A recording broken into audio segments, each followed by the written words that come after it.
Good evening, everyone. Great to see you all here. This is the City Council meeting and the public hearing for December 2nd, 2024. I'll go ahead and call the meeting to order. And note for the record that all members of council are present and accounted for except for Councilman Brady and Councilman Hypes. They will not be able to join us this evening. As always, we begin our City Council meetings with Pledge of Allegiance. So if you're willing and able, please stand and join us.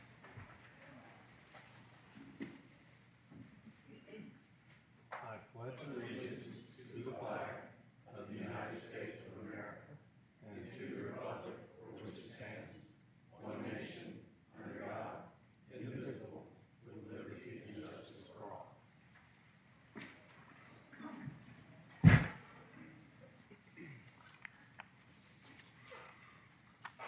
This evening, we'll begin with the presentations and proclamations. We have 4 different presentations and proclamations, and I'll begin with Kathy Cook, Director Kathy Cook, and David Shostak, if they'd like to meet me down up front.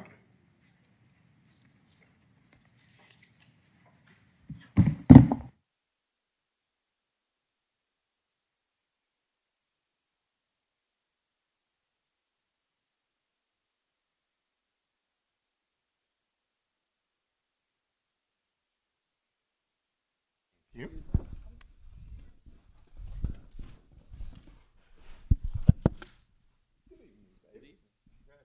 Thank you. Is there anything you'd like to say? Yeah, I mean, it's always great when we can celebrate what our teams, the Alpharetta team has been doing, and I'm so excited for David. He's been with the city for over 18 years, and as the city's arborist, he sometimes has a very difficult job, and I've seen him work, and he's fair, and he has integrity, and very proud to be able to work with him. So very deserving of this award. Is there anything you'd like to say before I read this? Okay, David, thank you. What a modest man. So this is from the Georgia Tree Council, and its immediate release, today's date, November 14th, 2024. The Georgia Tree Council presents the 32nd Annual Georgia Urban Forestry Awards. The Georgia Tree Council, a nonprofit organization with the mission of sustaining Georgia's green legacy by partnering with individuals, organizations, and communities and raising awareness toward improving and maintaining Georgia's community forests, presented its 2024 Excellence in Urban Forestry Awards program on November 6th at the Jekyll Island Club Resort. This annual awards program honors individuals and organizations for their outstanding work in protecting and enhancing our community forests. Each award recipient received a framed print of an original pink pen and ink, drawing Jekyll Island plantation oak by the late artist Barry Nair, commissioned for the Georgia Tree Council. Alpharetta City Arborist David Shostak received the Outstanding Individual Achievement Grand Award for 2024. When other cities need feedback on their own urban forestry programs, the Georgia Tree Council more often than not sends them to David, said Mary Lynn Beckley, Executive Director of the Georgia Tree Council. His extensive experience working in urban forestry, arboriculture, and natural resources is impressive, and he shares his expertise and guidance with others. The Georgia Tree Council was founded in 1988 by a group of individuals who recognized the need for an organization to address urban forestry issues in Georgia. Today, the GTC brings educational programs, leadership, and resources in maintaining healthy trees to towns and cities across the state. So we're here to recognize your achievement and congratulate you. Thank you.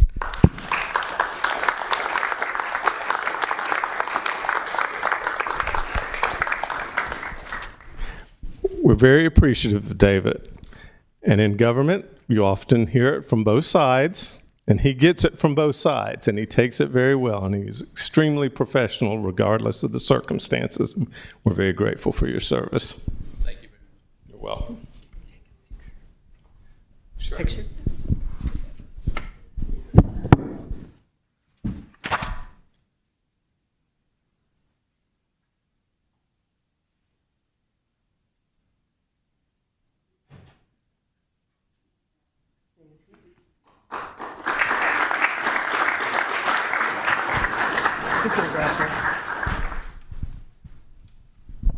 Thank you, Kathy. The next presentation will be the service recognition of Code Enforcement Board member Richard Dick Freeman. Mr. Freeman, would you like to come forward? Feel free to bring your lovely bride if you'd like.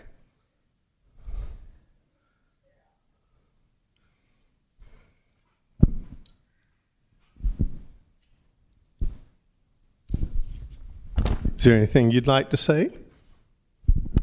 I would say that it's been a pleasure serving this community going back quite a few years. I think I started serving before when we were still part of unincorporated Fulton County. So it's been a pleasure serving on this board and with the gentleman here at the end. We're only enemies one day a year. And I love being in this city. And we have a lot to be proud of here. This city council's done a first-rate job. Thank you, sir. Would you like to say anything? You know, Kathy talked a little bit about team, the Alpharetta team, and I think sometimes we don't give enough recognition to our boards and citizen boards that spend a good number of hours with us and don't reap much benefit from that. So for you, since 2008, you've been with my board. It's been a pleasure. We're going to miss you. Is there anything you'd like to add? I'm just proud of all that he's done and the way that he's served the city for so many years. And we appreciate your support so that he was able to do that.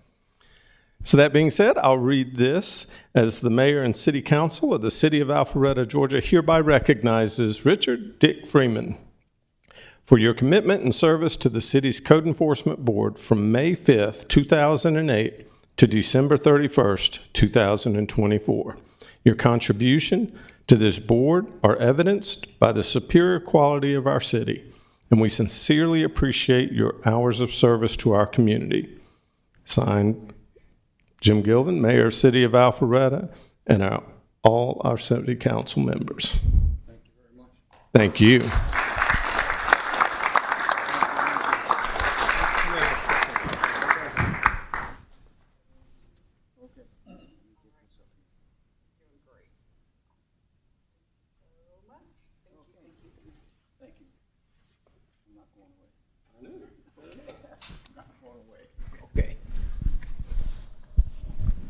And as he mentioned earlier, many people know that Alpharetta has a mayor and city council and some of our other leadership, but most people don't appreciate the dozens and dozens of volunteers who serve on different committees, on different boards, different commissions, and they really are a critical part of what keeps Alpharetta the city we are, and we're grateful for that, and we're honored to have the opportunity to give a recognition for one of our other long-serving commission members. How you doing? I'm doing well. How are you? That's fantastic. Hey, Kathy. Is there anything you'd like to say, Kathy? I'm probably going to say more than Bob wants me to say, but you know, I'm going to give it a shot. But to have somebody on the Historic Preservation Commission with your background in the history in Alpharetta has just been tremendous to us. And this isn't the only board that you served on. You also served on the Development Authority and the Downtown Development Authority.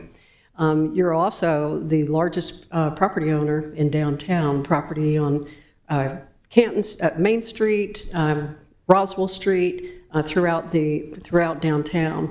And what I have found with you is that you want to work with the city. I mean, you could have took different tenants into these retail shops. I mean, you had people beating down your door, but what you would do is say, what does the city think? What does the city think would be good for the downtown? And for instance, and as the owner of the pharmacy that was at Old Milton and Main Street, you waited to get a use that you thought that would add to the downtown village. And cities don't get the chance, like you have given us, to be able to work with you. So that's something that's is a benefit to everybody within Alpharetta. And then I also have to mention the Alpharetta Bargain Store, because those of us who grew up here, that's something that his dad started in 1916, and you actually left your job as a chemist to go help with the family, I think, in 1977. And that was a staple in Alpharetta, closed in 2005. So that was right there on Main Street. So if you've been here before 2005, that was the place to be. I mean, everybody came throughout the region to go to the bargain store. So thank you for all of your contributions to Alpharetta. Is there anything you'd like to say, Mr. Burgess? Well, Kathy, you're more than kind. You make me sound better than I really am. And you were very diplomatic in saying that I was an old person. I appreciate that. And one last parting shot at David Shostak. Shostak is not an approved Southern name. I asked him to change it, and he wouldn't. But I'm proud to be able to serve and be on this stage with him and the other retirees. And I want to thank John Hypes and before him Arthur Letchis for nominating me, council approving me, and for everybody putting up with me. Thank you, sir. Is there anything you'd like to add? Thank you. All right, sir. Well, if you don't mind, I'll read this. This is the mayor and city council of the city of Alpharetta, Georgia, hereby recognizing Bob Burgess for the commitment and service to the city's Downtown Development Authority, Alpharetta Development Authority, the Historic Preservation Commission. Your contributions to the development and preservation of this city are sincerely appreciated. This is coming from Jim Gilvin, the mayor of the city of Alpharetta, and our entire Alpharetta City Council. We're grateful for your service. Thank you. Thank you.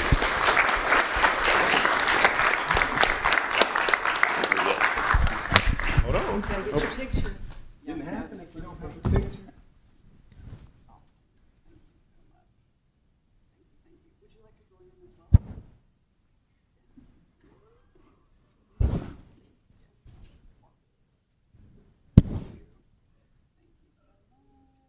Awesome. Thank you, guys. Thank you so much for coming.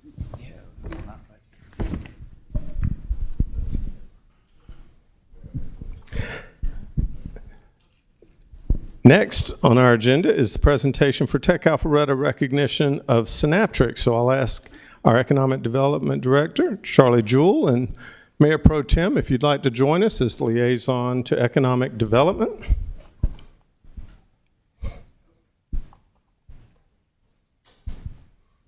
And I'll turn the microphone over to you. All right, good evening, everyone. We're here tonight to recognize a Tech Alpharetta company, Synaptrix. Founded in 2008, it's a medical device company dedicated to developing and commercializing drug-free pain management solutions for post-operative joint surgery patients.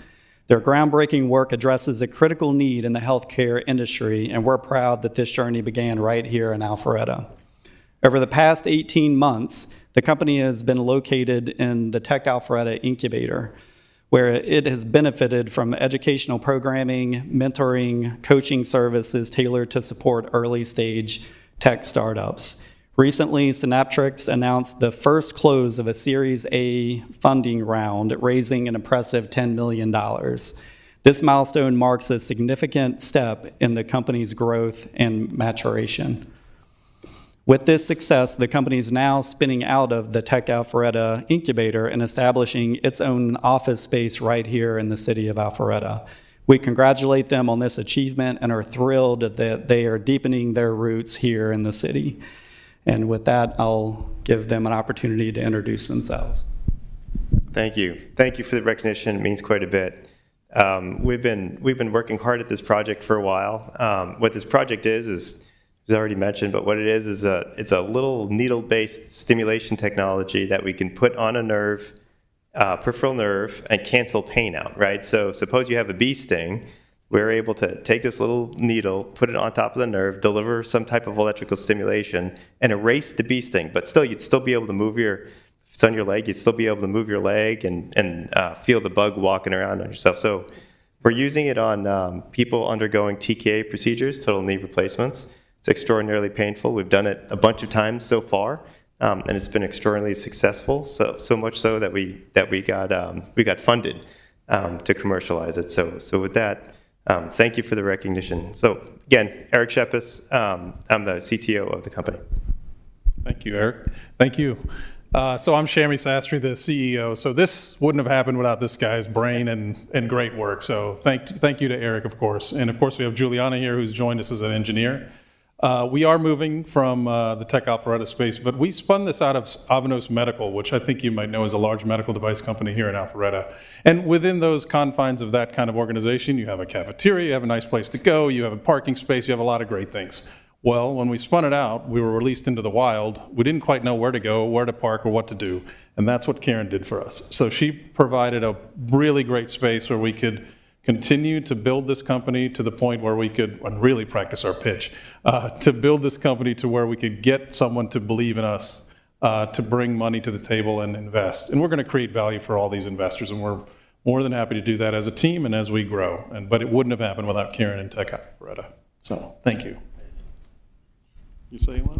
Yeah. Hi, my name is Juliana. I'm an operations engineer, and yes, we're very thankful to Tech Alpharetta for helping us out along our way. Yeah, great. I'll just say real briefly, congratulations. We're so excited to see you guys close the funding round and graduate and move on to commercial space. And I will say that it is the innovators such as Eric and Jamie and Juliana that inspire my Tech Alpharetta team and I to do what we do. And working with you all is such a privilege every day to work with people that are thinking outside the box. There's nothing quite like it, and I wouldn't do anything else. So congratulations. And we have no proclamation for you. We just wanted to give you an opportunity to share your success story because we're very proud of you and we're grateful for your efforts. Thank you.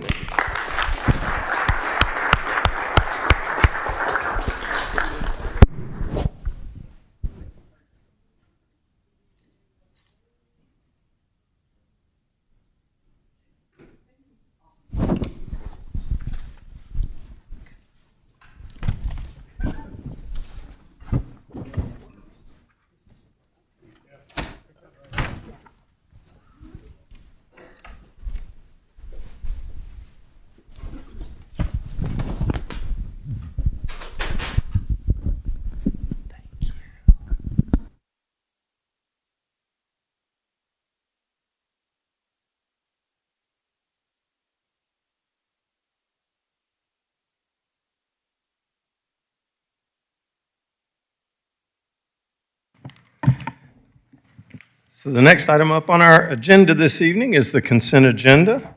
The consent agenda consists of items City Council meeting minutes from the meeting of November 18th, 2024, the release and settlement agreement, Casey Bennett and the City of Alpharetta, ratification of consent order and final judgment for parcel 62 of McGinnis Ferry Road widening project, and ratification of consent order and final judgment for parcel 63 of the McGinnis Ferry Road widening project. Ms. Shapiro, do we have any public comment cards on the consent agenda? No, Mr. Mayor, we do not. However, if anyone would like to come forward and speak on this item, now's your chance. Seeing no one, we'll close public comment. Do I have a motion from council? Mayor, move to approve the consent agenda. Have a motion. Do we have a second? Have a motion by Councilman Dorito, a second by Councilman Will. Any discussion? All those in favor of approving the consent agenda, please vote yes.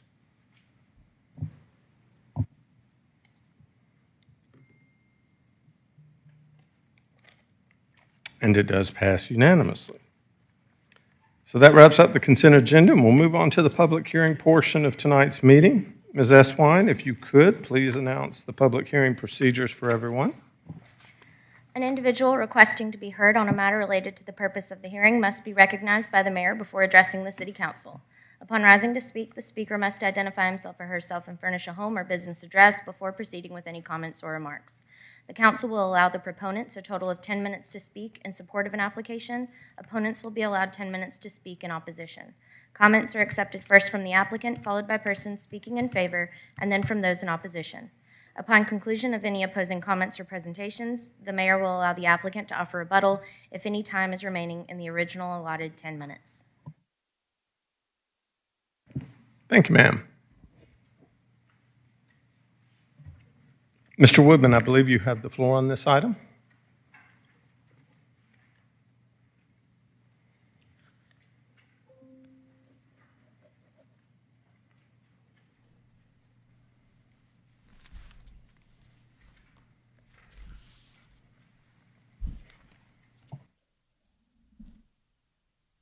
Thank you, Mayor and Council. The first item before you this evening is a request for rezoning and variance to allow for the construction of 2 for-sale single-family detached homes on 1.15 acres in the downtown. Rezoning is requested from R12 to DTLW, Downtown Live Work. There are variances to allow parking between a building and the street, to allow a street-facing garage without the required 20-foot recess, and variance to the architectural style. I have the location map on the overhead. This property is located at 306 Thompson Street near the northwest corner of Thompson and Westside Parkway. The proposed density for the two lots would be 1.74 dwelling units per acre. Property is developed with a single-family detached home. This is the applicant's proposed site plan. You can see one home will front on Thompson Street, and then the second home is located behind the first lot and will have access from Chiswick. The Chiswick townhome development neighbors this property on the east side.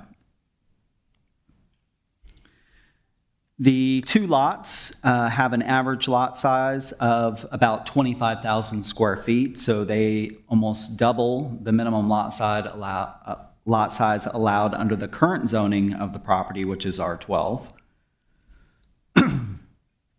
And then on the north end of the property, the northern 30-foot of the property has been saved for the Alpha Loop through that area, as well as a tree save area.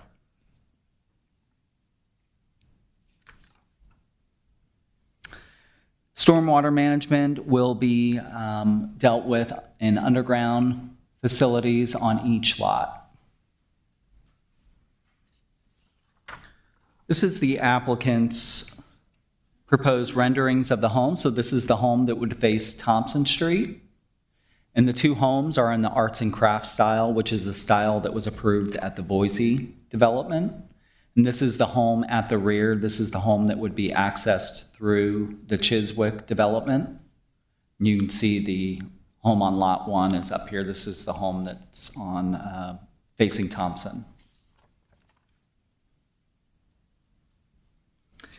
The homes show a combination, they're primarily brick. There's some stone, and the applicant did make some changes to the elevations to complement the brick colors used at the adjacent development, Chiswick.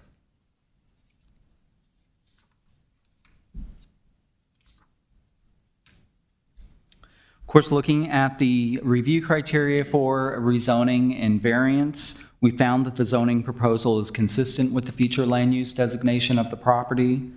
It would be suitable as it relates to the use and development of adjacent and nearby properties. It is a lower density than typically we would see along Thompson Street.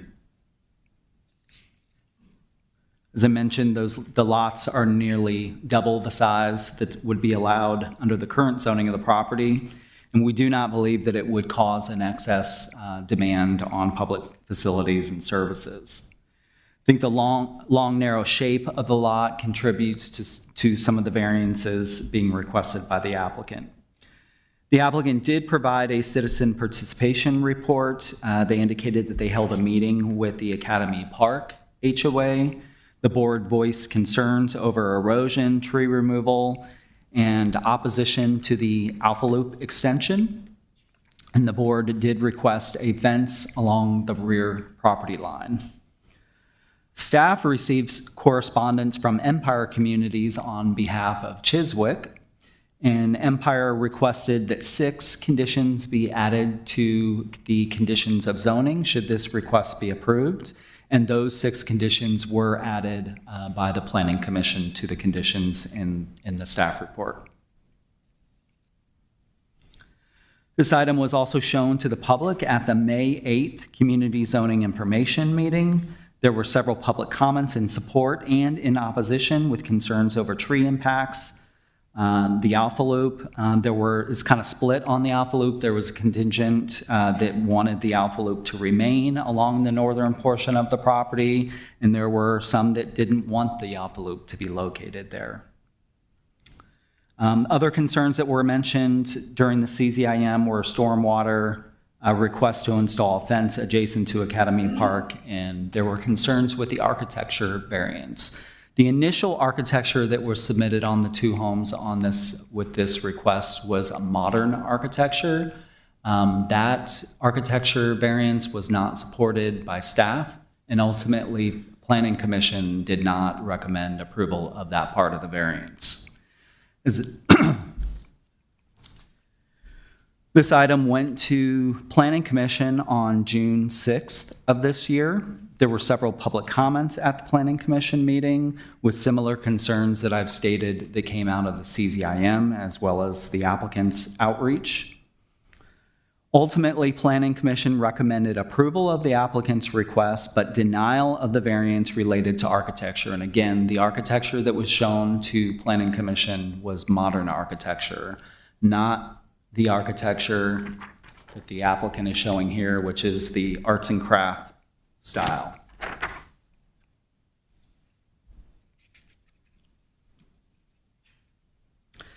After the Planning Commission meeting, the applicant did request some deferrals of this item before coming before City Council to give them some additional time to work through some concerns that were brought up by staff, as well as at the Planning Commission meeting.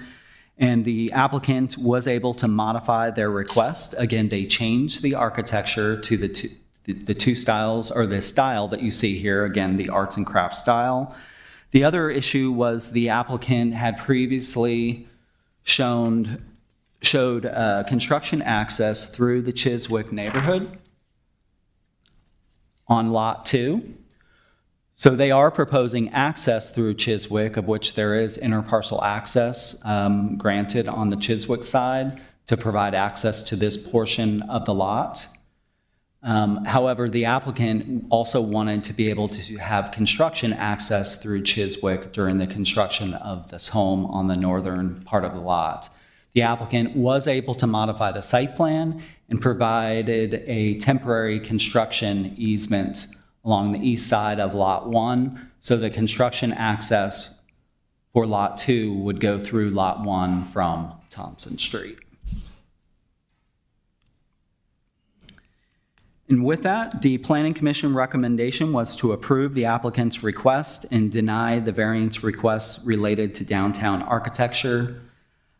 Subject to the 19 conditions in the staff report, I will note there is one change to the conditions if council considers approval of the request this evening. The landscape plan that I showed here, the applicant did submit updates to the landscape plan, and we do reference the landscape plan in condition number 7.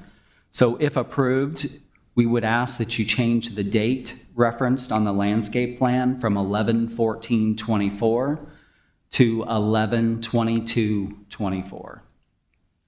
And that concludes the presentation. If you have questions, I'd be happy to answer those. Do we have any questions for Mr. Woodman?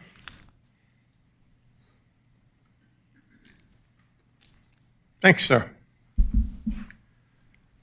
So just as a reminder for those of you that didn't catch everything Ms. Estwood said the first time, the way we do this is there'll be 10 minutes for speakers in favor, which would assumably be the applicant first. If there is time remaining in their presentation, then we'll have public comment in favor of the project, as in addition to the applicant's comments. Then we'll move to opposition and allow people 10 moments, anyone who has any cause to advocate against the approval of this zoning issue. That being said, if the applicant would like to come forward, now's your opportunity.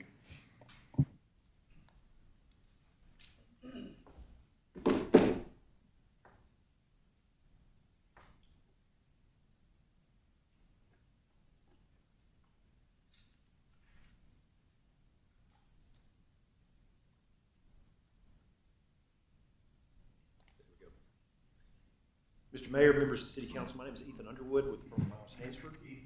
Yes.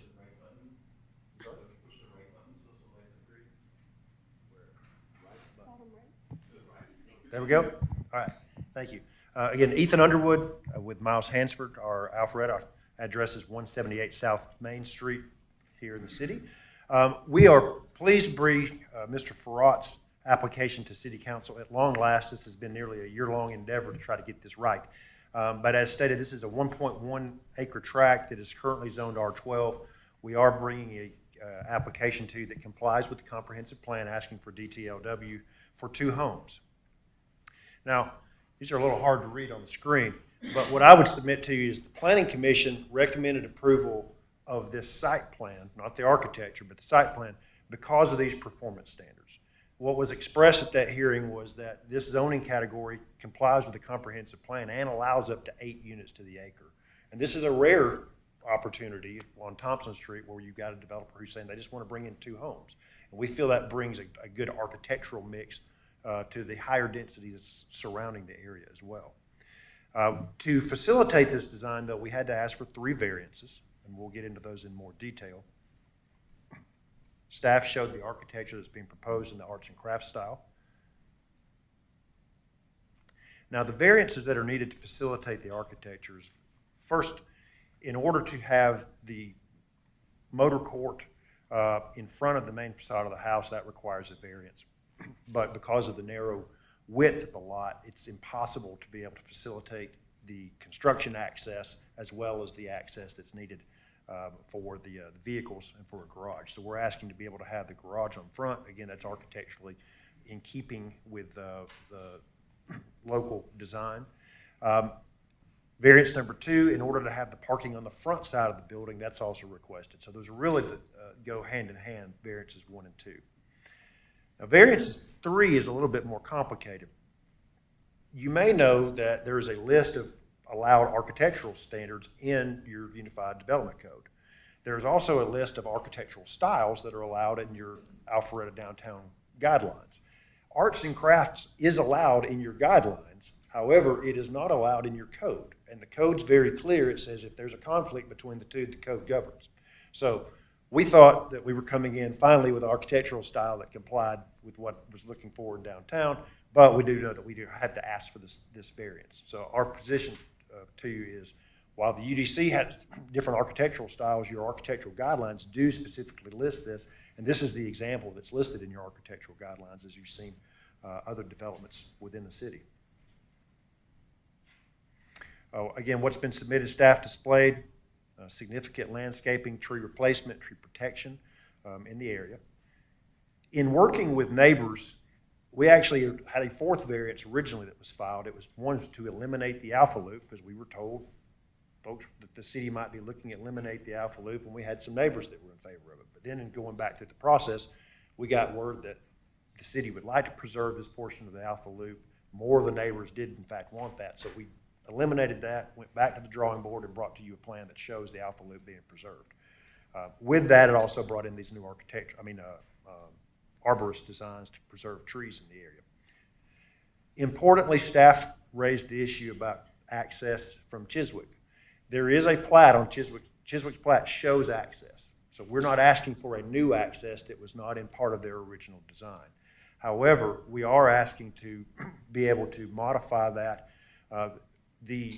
There are parking spaces that exist in Chiswick that were located on top of that access easement. So what we've agreed to, or our client has agreed to in the conditions, and we'll get to those more in a moment, that that access will be solely for residential access to the home. It would not be used for construction access, and they're going to pick up the tab for replacing those 3 parking spaces within Chiswick.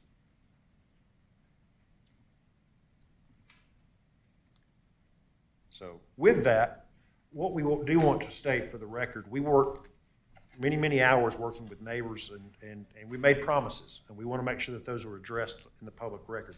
If you look at the staff recommended conditions, first off, our client has consented to all of these.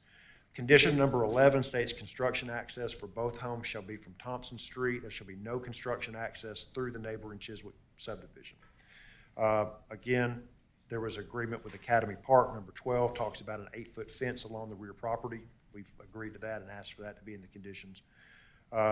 Number 14 talks about, this is a developer at 306 Thompson Street shall be responsible for full development and perpetual maintenance of the access through and connecting to Chiswick Circle. So again, that's not going to be on the backs of the homeowners in Chiswick. Number 15, the developer shall be responsible for full design and replacement of the 3 existing parking spaces.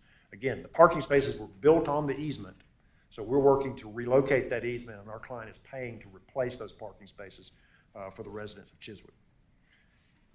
Number 16 states that provided that property is in fact developed, that the developers of Chiswick have agreed to provide utility access. That's very helpful, and we're grateful for that. Number 17 talks about a contribution toward the Chiswick HOA for maintenance of the roads. That's included in the zoning conditions, as well as a price escalator as an annual contribution toward that. Because we do recognize you'll have a new resident using that road to access lot number 2. Number 18, this was from Academy Park. They were concerned about stormwater design. So there's a condition that requires it goes above and beyond city standards. It says that discharge rates will be reduced to no more than 90% of the pre-development rate. Your code says 100%. This will actually be discharging the water slower than your code requires. And then last but not least, number 19 says prior to land development, the developer will hire and pay for a sedimentation study. That's to address the concerns of Academy Park. With that, we are hopeful that the architectural style is pleasing to the City Council. We are hopeful that all of the conditions that were agreed to satisfy the neighbors' concerns, and we will defer to the decision of the council. We'll reserve any time that we have remaining for rebuttal. So. Thank you. Thank you. Ms. Shapiro, do we have any other advocates in favor of the project? We do not, Mr. Mayor. However, if there's anyone who would like to come forward this time and speak in favor of the project, now's your chance.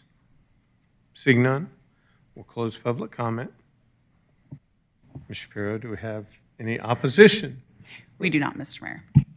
However, if there is anyone here that would like to speak in opposition, now is your opportunity to do so. Seeing no one come forward, we'll close public comment on this item. Do we have any questions for the applicant?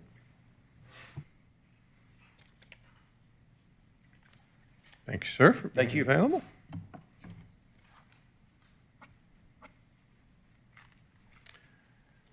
Unless anyone on council has any questions for staff or the applicant, I'll go ahead and call for a motion.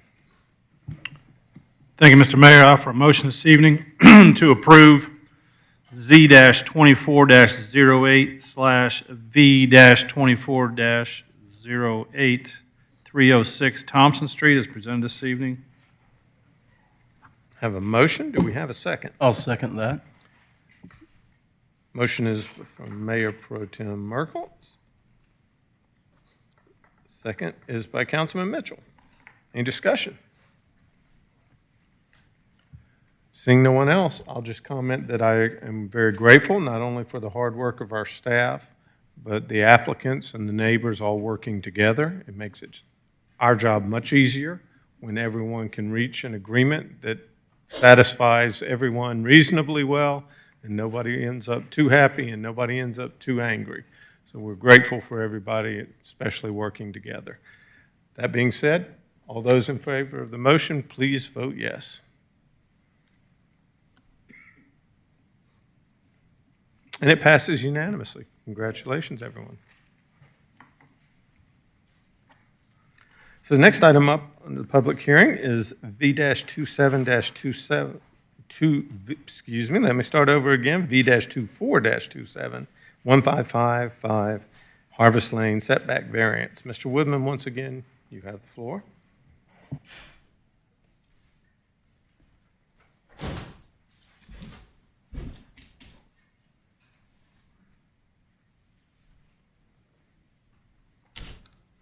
Thank you, Mayor and Council. The next item before you is a request for variance to reduce the front setback from 35 feet to 12 feet to accommodate an addition on a single-family detached home.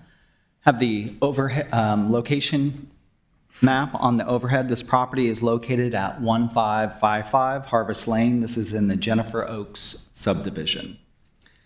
Property is 0.41 acres. It's zoned R15 and developed with a two-story, 3,200 square foot, single-family detached home located on a cul-de-sac. It's just zoomed in on the aerial of the home. This is the home here. And this is the applicant's site plan. So in the yellow highlighted area, that represents the addition to this home.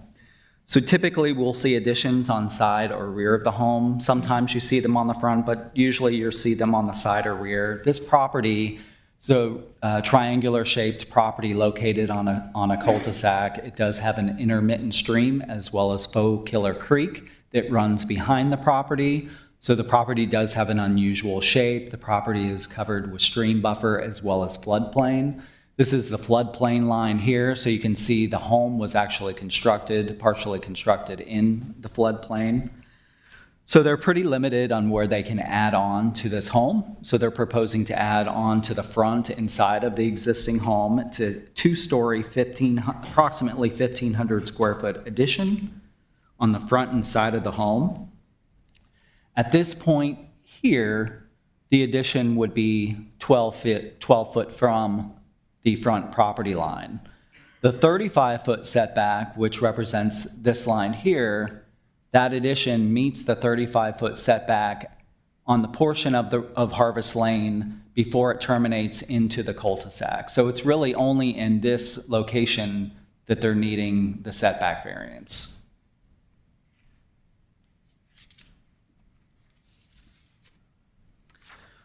Looking at the review criteria for a variance, we acknowledge the unusual shape of the property located on a cul-de-sac, acknowledge the stream buffer and floodplain that are encumbering the property, limits any addition to the front portion of this home.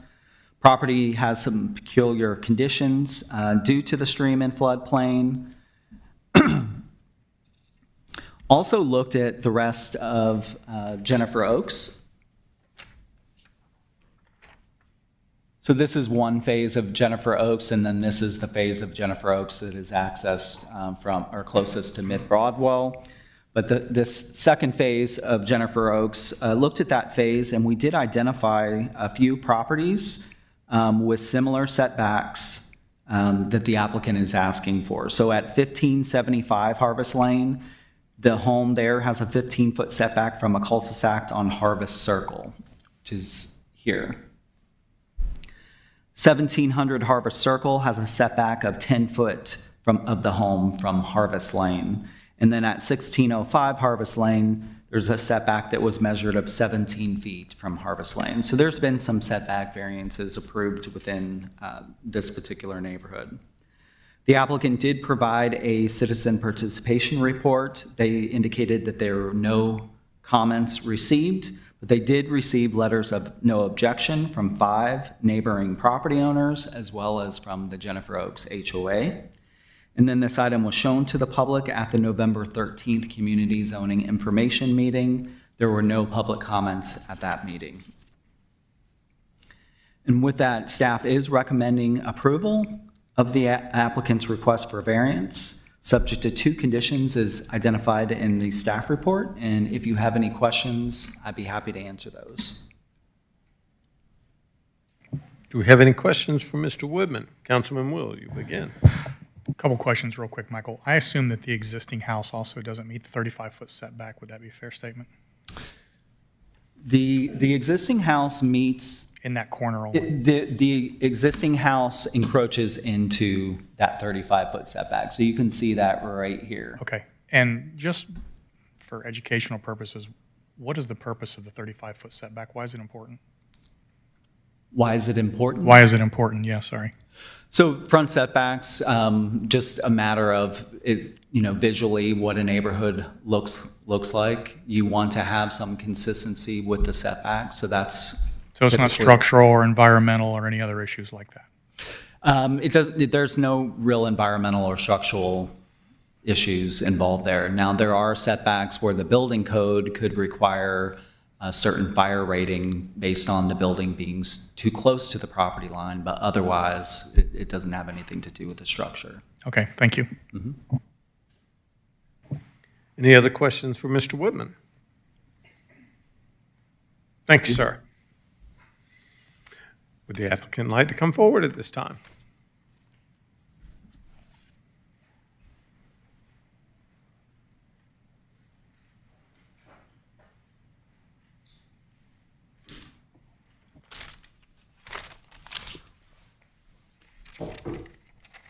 Mayor, I'm the contractor. Here's the homeowner for 155 Harvest Lane.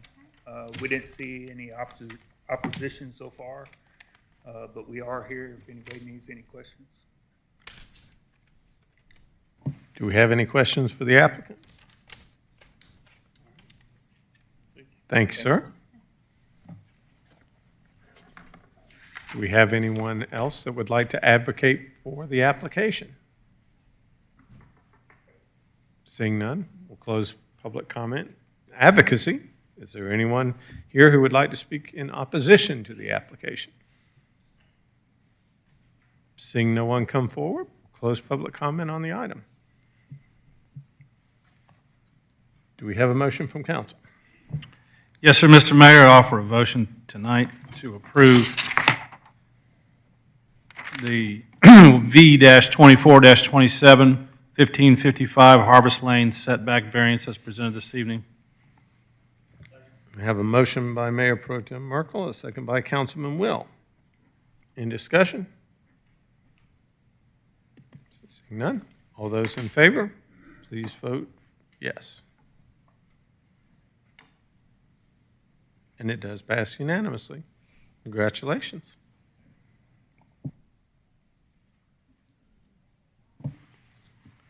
So next item up is PH-24-18. This is Unified Development Code, UDC text amendments for signs. This is the first reading, and I'll turn over the floor to Ms. Eswine to read the ordinance aloud. An ordinance by the Mayor and Council of the City of Alpharetta, Georgia, to amend Article 2 of the Unified Development Code of the City of Alpharetta, Georgia, to amend regulations pertaining to signs, to repeal conflicting ordinances, and for other purposes. Thank you, Ms. Eswine. Director Cook?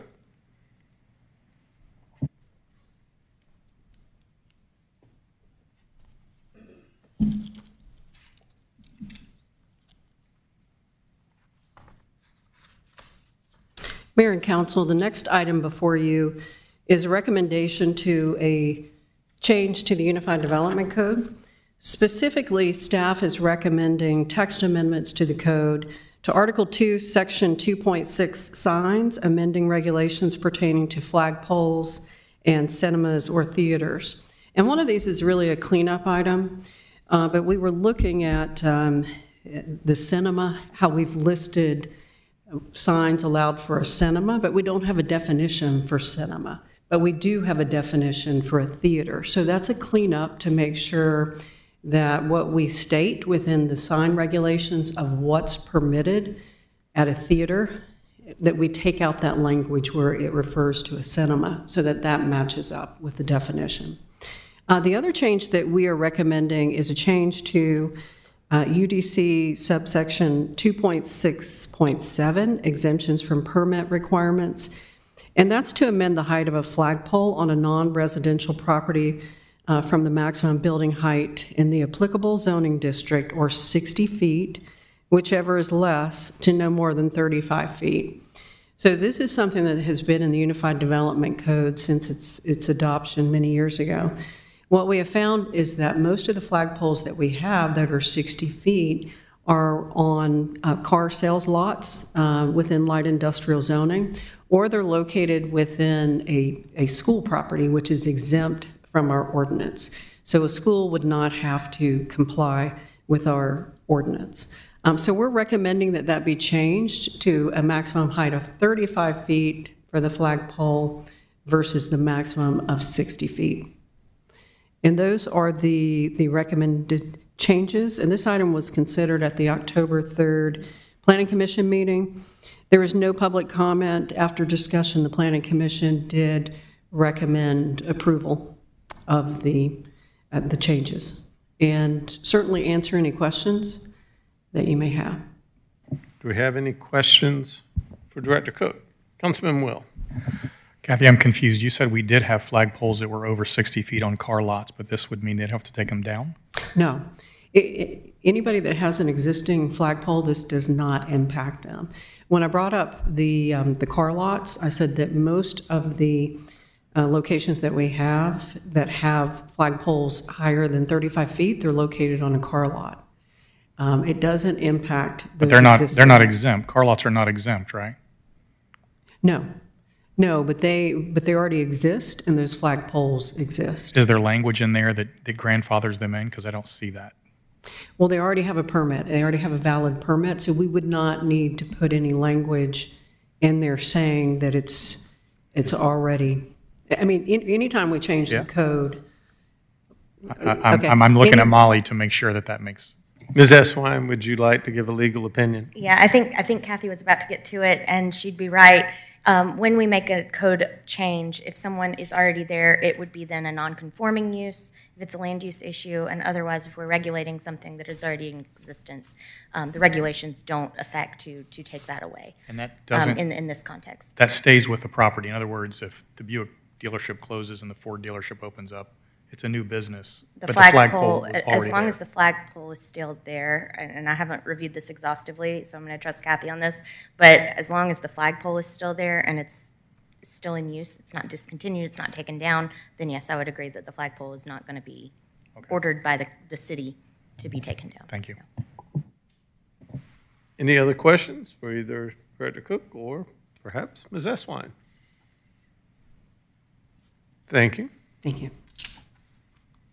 Ms. Shapiro, do we have any public comment cards in favor? We do not, Mr. Mayor.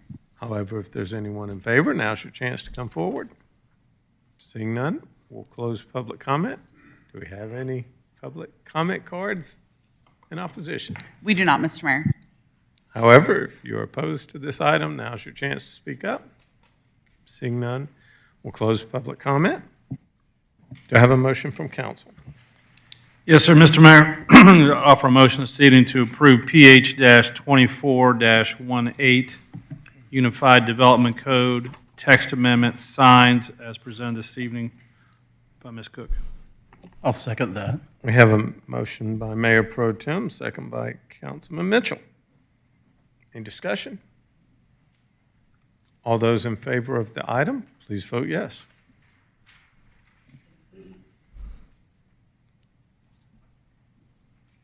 And it does pass unanimously. So the next item up will be PH-24-17, that's Unified Development Code, UDC text amendments, short-term rentals. This is also a first reading, and Ms. Eswine, if you would please read the ordinance.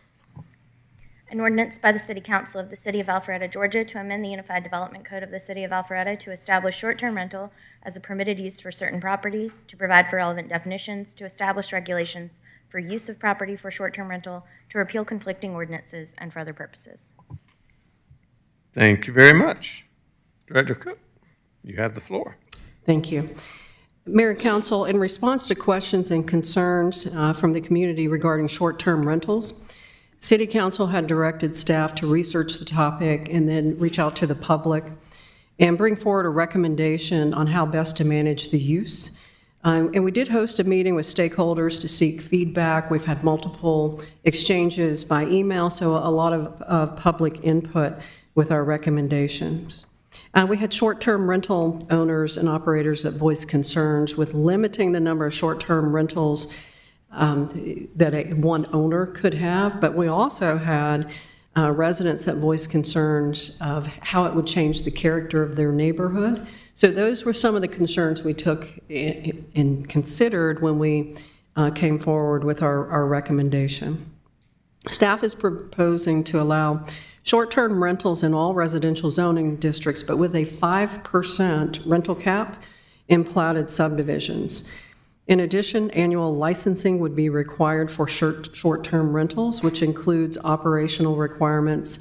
And the regulatory part, of course, is the next item. This would be to establish the definition within the Unified Development Code, and then the regulations would be placed within the city code. The short-term rental licensing, though, would require a affidavit from the applicant stating that the HOA, POA, that they would be in compliance with the HOA, POA regulations and covenants. What that means is they would have to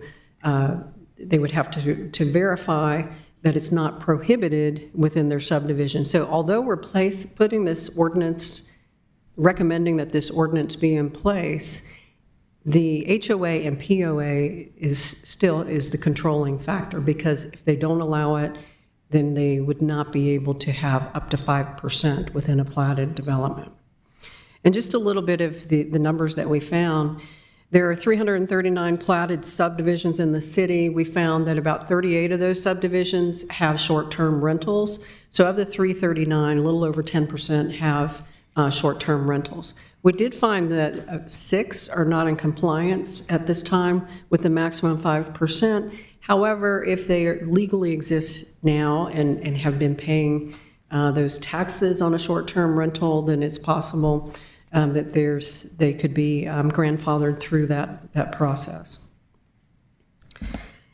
We are recommending some changes in order to establish the policy. We would have to add the definition of short-term rental to the Unified Development Code, which is an accommodation for transient guests rented for the purpose of overnight lodging for a period of less than 30 days. For the purposes of this definition, a short-term rental shall include all housing types, but shall exclude bed and breakfast establishments and boarding houses as they are defined by the code. Short-term rentals shall not constitute a home occupation as defined by this code. And I should add also that the short-term rental definition does not allow someone to rent one room within a structure. It would have to be the entire structure. So we did have some comments from people that, you know, there was someone in the neighborhood that was renting out one room within a structure, but that is not permitted now, nor would it be permitted with this ordinance. It has to be the entire structure. We would also need to change add 2.7.1 short-term rentals, and this allows it within the residential zoning districts, and it also has the requirement of the maximum of 5%, and then it has the, within platted subdivisions, no short-term rental may be located immediately adjacent to another, because we had some comments about them being too many stacked close together. And then 3, notwithstanding the provisions of subsection A1, short-term rentals shall be limited to no more than 25 residential lots governed by a common homeowners property owner association. The reason that we put this is that we found that one development, it's actually Windward, we found had 2,400 single-family homes. So if you go with the 5%, there could be over 100. So we did a maximum of 25 in case we have developments now or in the future, in order to make sure that there, in no case is there more than 25 under one HOA, POA. We also have a provision that says, notwithstanding the provisions of subsection A above, the allowance of short-term rentals in this code shall not prevent private enforcement and private restrictions that may be contained in restrictive covenants or other private contractual agreements or arrangements. So this is just basically what I said earlier. The HOA, the POA regulations are the ruling part of this, the licensing.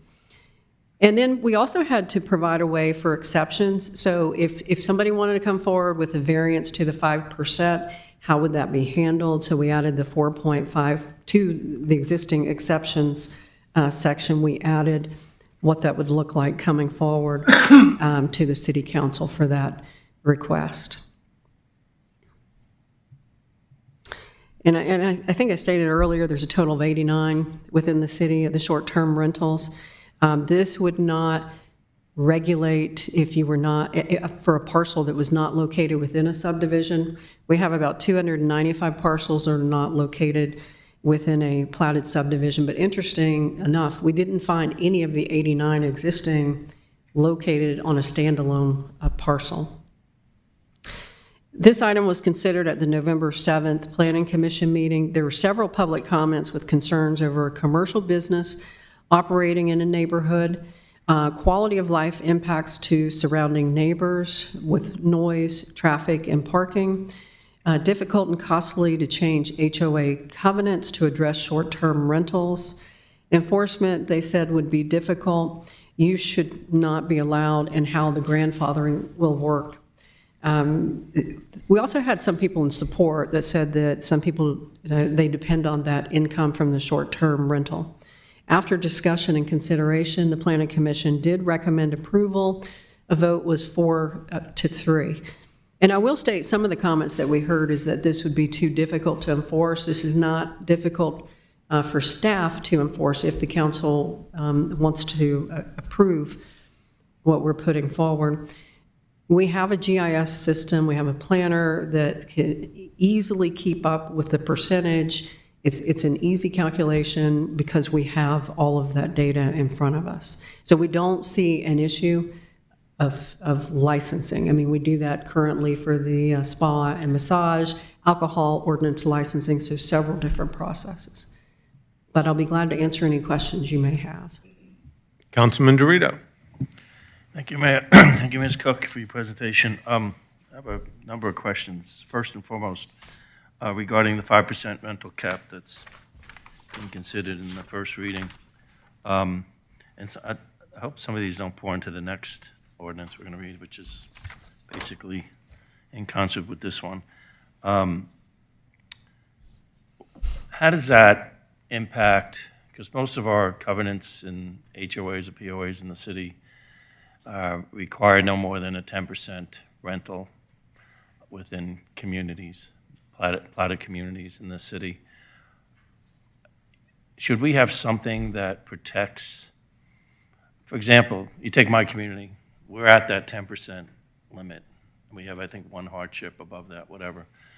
Are we saying we can now have 5% of our platted community now short-term rentals on top of the 10%, or should we have protections in here that should be inclusive of the 10% rentals in any community?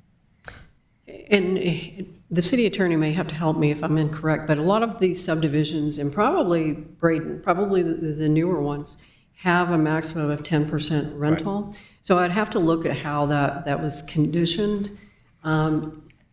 Because the short-term rental, we are putting a different definition, so we look at it differently because it's a 30-day.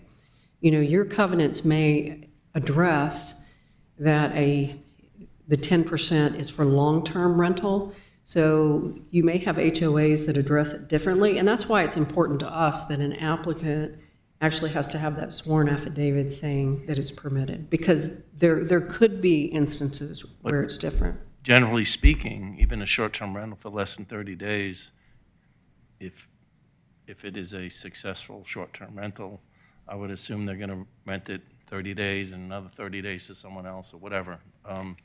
So it's a rental unit, right? So right. I just wonder between now and the second reading if we could maybe have our city attorney take a look at that to make sure we have some language in there that doesn't create basically 5% more of rental units within. So that it goes to 15%.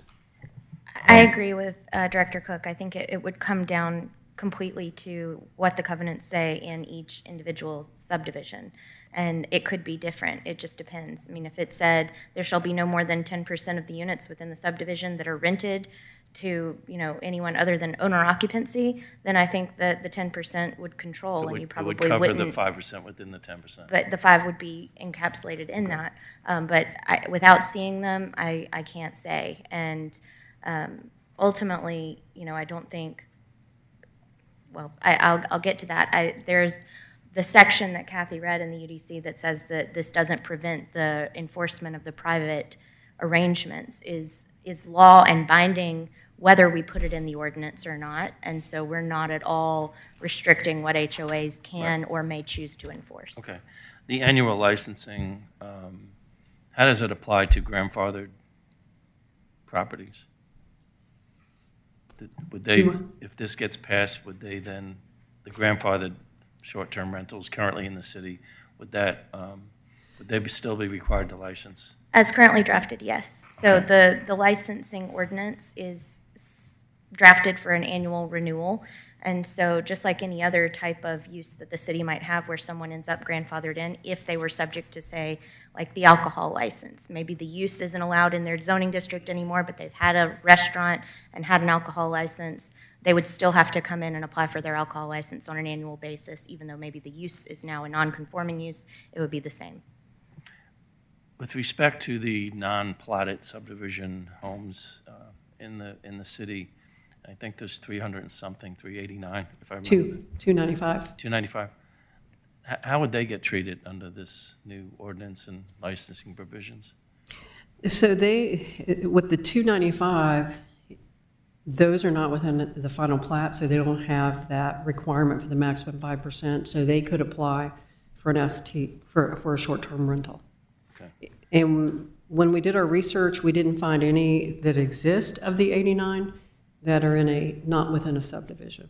Okay. On your comment, you talked about, and I'm paraphrasing, exceptions exceeding 50% of the stipulated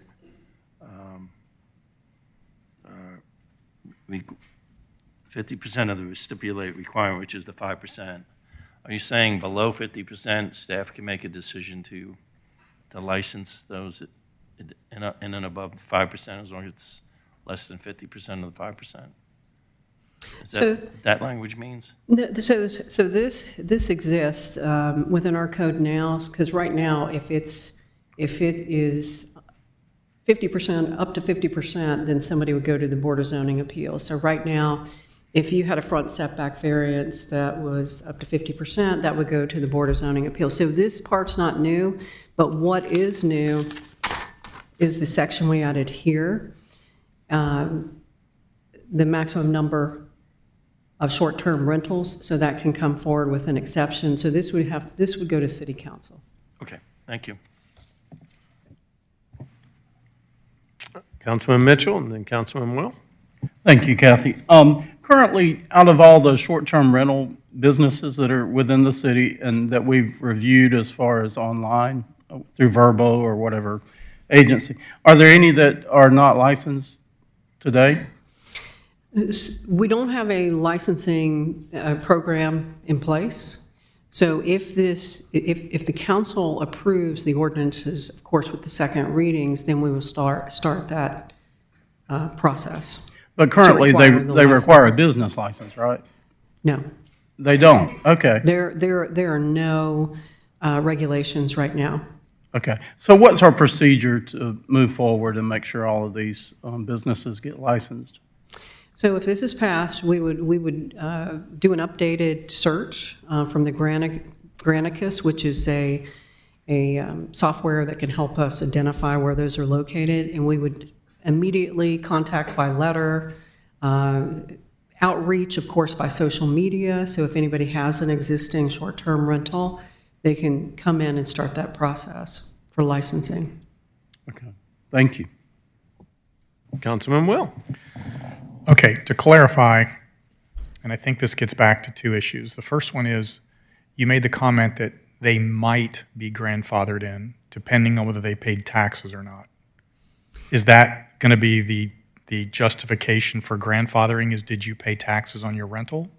And I think that's, our city attorney will have to answer that. And I think this gets back to the and I'll tell grandfathering you- issue he's asking about. Yeah, and I'll tell you why, because although we've ran the numbers from Granicus, we have not looked at the background of every individual short-term rental that came forward. And in some, we actually know that they were incorrect. They were in a subdivision that doesn't allow short-term rentals. So some of that data, when I say that some may be grandfathered, some of them may not be in operation. So how do we, and for clarification purposes for anybody who wants to be for or against this, Sure. what is going to be the qualification for grandfathering? Is it paying taxes in the past? Is it that you showed up on this whatever it is you're doing? How do we know they're grandfathered and how do we know they're not? That's my first question. So grandfathering, it's an extraordinarily fact-intensive determination that can be complex. We would have to look at it on a case-by-case basis. Ultimately, and kind of simply stated, to be grandfathered, you have to have existed and be lawful in all respects while the use was basically unregulated. To be fair, they don't have a business license. They're not lawful. And so we would have to look at that. I would need to look at the occupation tax ordinance. I would have to look at the hotel motel tax ordinance and see what were the requirements, and if it was drafted broadly enough. I mean, to your point, it feels it's like a very possible. slippery slope we're going down. But it is something that we will have to look at and make that determination if we get anyone claiming grandfathering. Yeah, it's an extraordinarily complex But analysis. you're trying to make that decision after the fact. Shouldn't we make that decision before we pass the ordinance? No, actually, Otherwise, so we're passing an ordinance and saying, we'll determine later whether we're going to let you in or not. grandfathering ultimately it's generally an affirmative defense that is raised by someone against whom the local government might be seeking to enforce something. In this kind of situation where we're looking at licensing, if they came in and said, hey, 5%'s already met, but I've been here, we would need to take a look at that and consider whether to issue a license based on their claim of grandfathering. And ultimately, it may be that Kathy determines they're not grandfathered. There would be an appeal process for that, and they could ultimately, petition to review in Superior Court. Do we have an appeal process? That is outlined in the permitting ordinance. The UDC has an appeal process as well, and by function of law, just general governing law in the state of Georgia, yes. So my first reaction to this is that we're not prepared with this grandfathering issue, and that creates a problem with this ordinance in its current state. That's my first problem. Secondarily, when we're saying as a city that we're allowing 10% rental in any subdivision, and according to you, it's a different verbiage, which means we would allow an additional 5%, but then up to the HOA to determine whether that 5% falls within their 10. That's what I heard. So we're not determining whether it falls within the 10. The HOA has to, but if we're calling it a separate language or a separate item, then they can have 10 plus 5. And do you have anything to add to that? But to me, it would determine what the condition of zoning said for that development. And not all developments had a condition of zoning that said maximum 10%. But with the covenants, that's why we didn't want to be the ones that interpret individual covenants.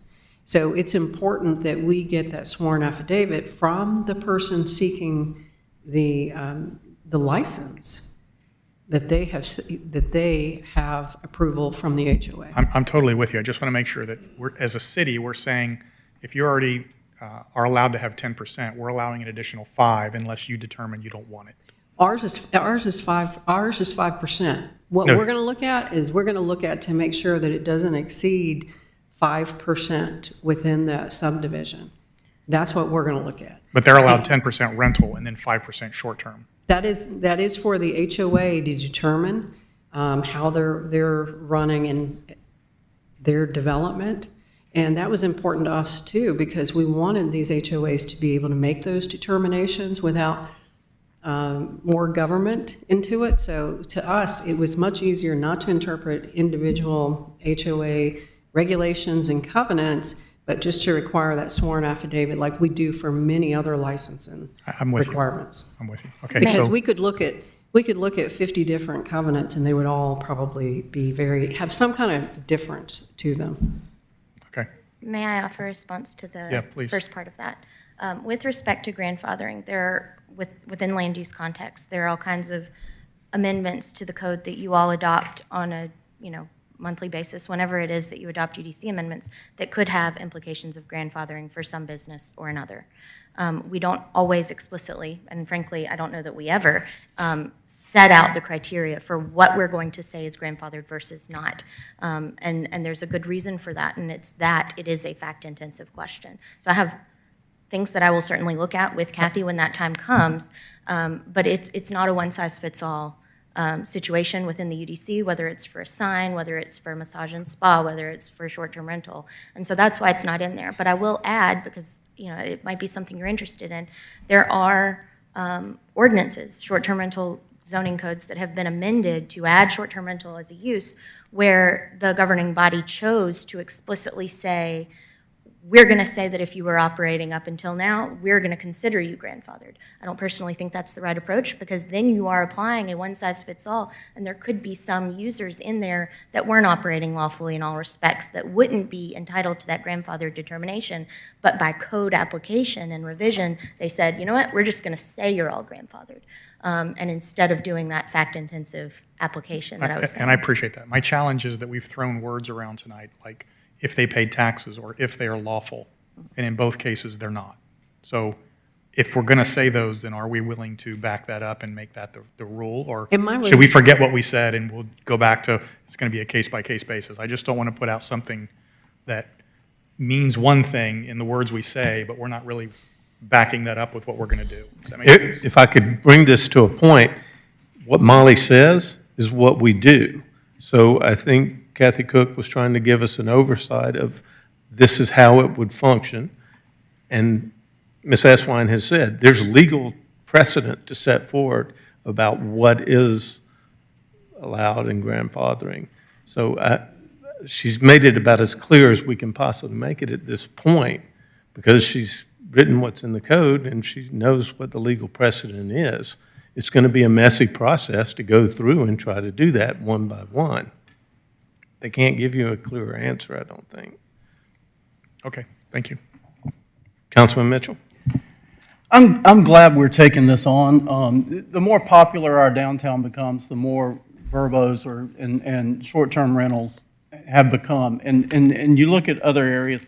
I rented one over Thanksgiving on St. Simon's. So it's all over the place. And right there was a Verbo right next to me and right by the beach. I mean, it was just, they're all over there. So that's something we don't want and most of our citizens don't want here in Alpharetta. But at the same time, I've talked to some folks who have invested quite heavily into these properties. They've done the upkeep. They've fixed houses that needed to be repaired. And they've invested a lot of infrastructure improvements into these, and they've been running businesses. So it's hard for me to believe that these folks have not been paying taxes on these properties, but I'm sure there are some. But I want to believe on the other side that most have.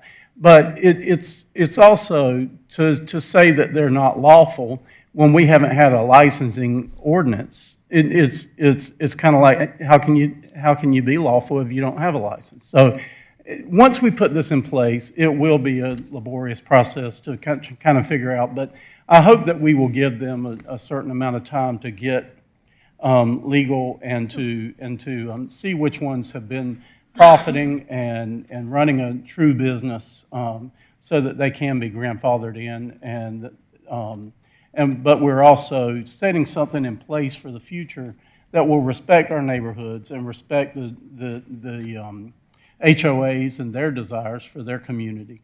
And I really think this is probably the most holistic way we can look at this that does respect all of the various HOAs, because for each one we have, like you said, there's a million different views and ways that the HOA handles this. So it's not a one-size-fits-all. Thank you. Do we have any other questions for staff? Councilman Dorito? Kathy, to go back to 295 homes that are outside the HOAs, POAs, right?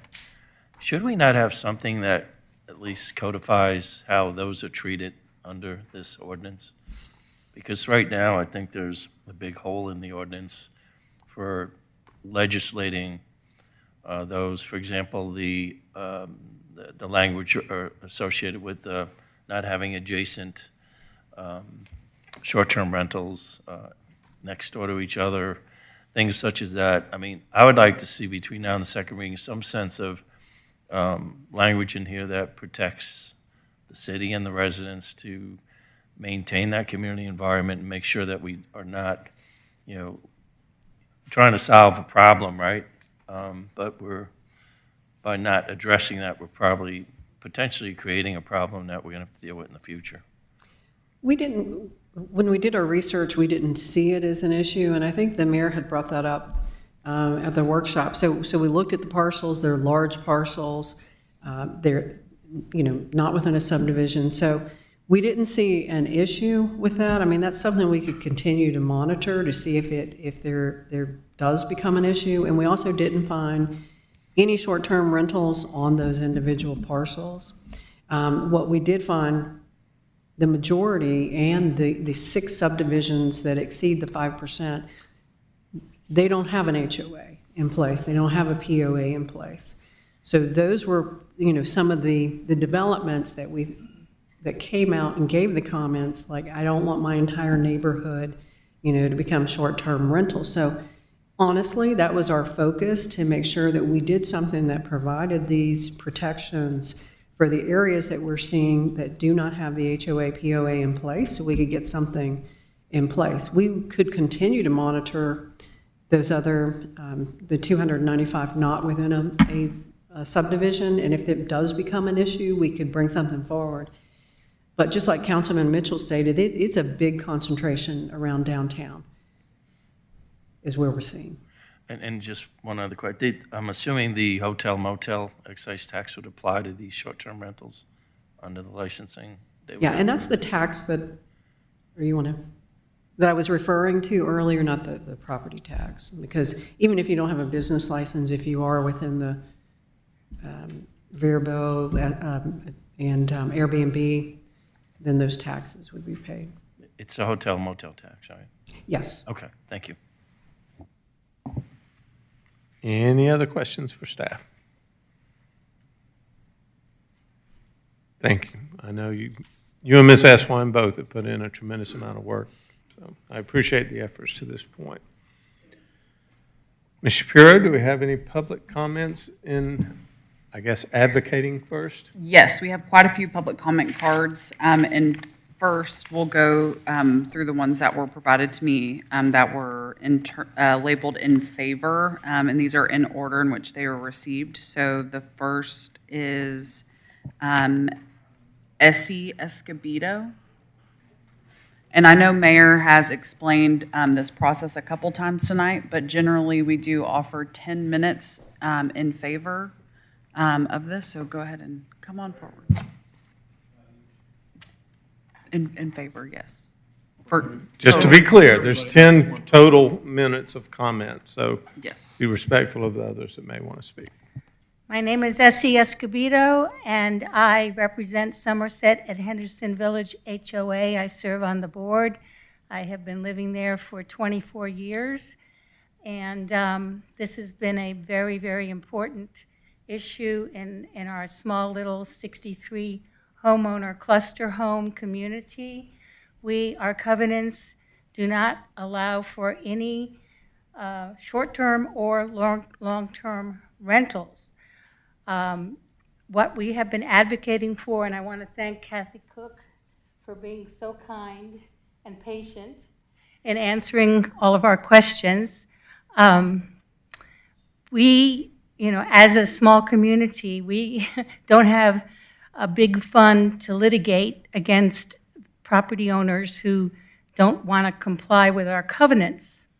So our argument has always been that we are in favor of short-term rentals in the community at large, but if our community does not allow any rentals of any kind, then the city should not grant a license to those property owners. And what I understand is that you're requiring an affidavit from the applicant. I don't think that that's quite adequate, because we would have, if, let's say, for example, that person perjured themselves and did not answer truthfully that they did get permission from the HOA, then it would be up to us to litigate against that property owner. And that costs, as you know, it's very expensive. And as a community that's just trying to, with all volunteers, just trying to keep the community coherent and running smoothly, we don't have the funds to spend money on litigation. So what we would like to say is that the permission, the approval or not approval has to come from the HOA and not from the applicant. And that would put a kibosh to anybody who wants to illegally operate a commercial business, basically, in a residential area. The other concern that I have is that we all pay property taxes, but we're paying residential property taxes. If a short-term rental is now a commercial business, are they going to be taxed as a commercial property? Aside from the hotel motel tax. And that's what I have to say. Thank you. Thank you. Next speaker, Robin Peterson. And if you want to go ahead and come up, Frankie Elliott, you're after that. Mayor and City Council, thank you, Kathy. I'm Robin. Hi. Thank you for addressing this and taking this onto your docket. I know it's been a tremendous amount of work. I am with Henderson Village Property Owners Association. I am the president of the Master Association. Just a couple of comments. I would like to suggest that the drafters, I want to support Essie in her statement that if somebody is applying for a license in a plotted subdivision, that they have something from the board which does indicate that they're allowed. I understand a sworn affidavit would be appropriate for those homes where there is not an active homeowners association, but where there is an active homeowners association, I would like to support that they weigh in on that.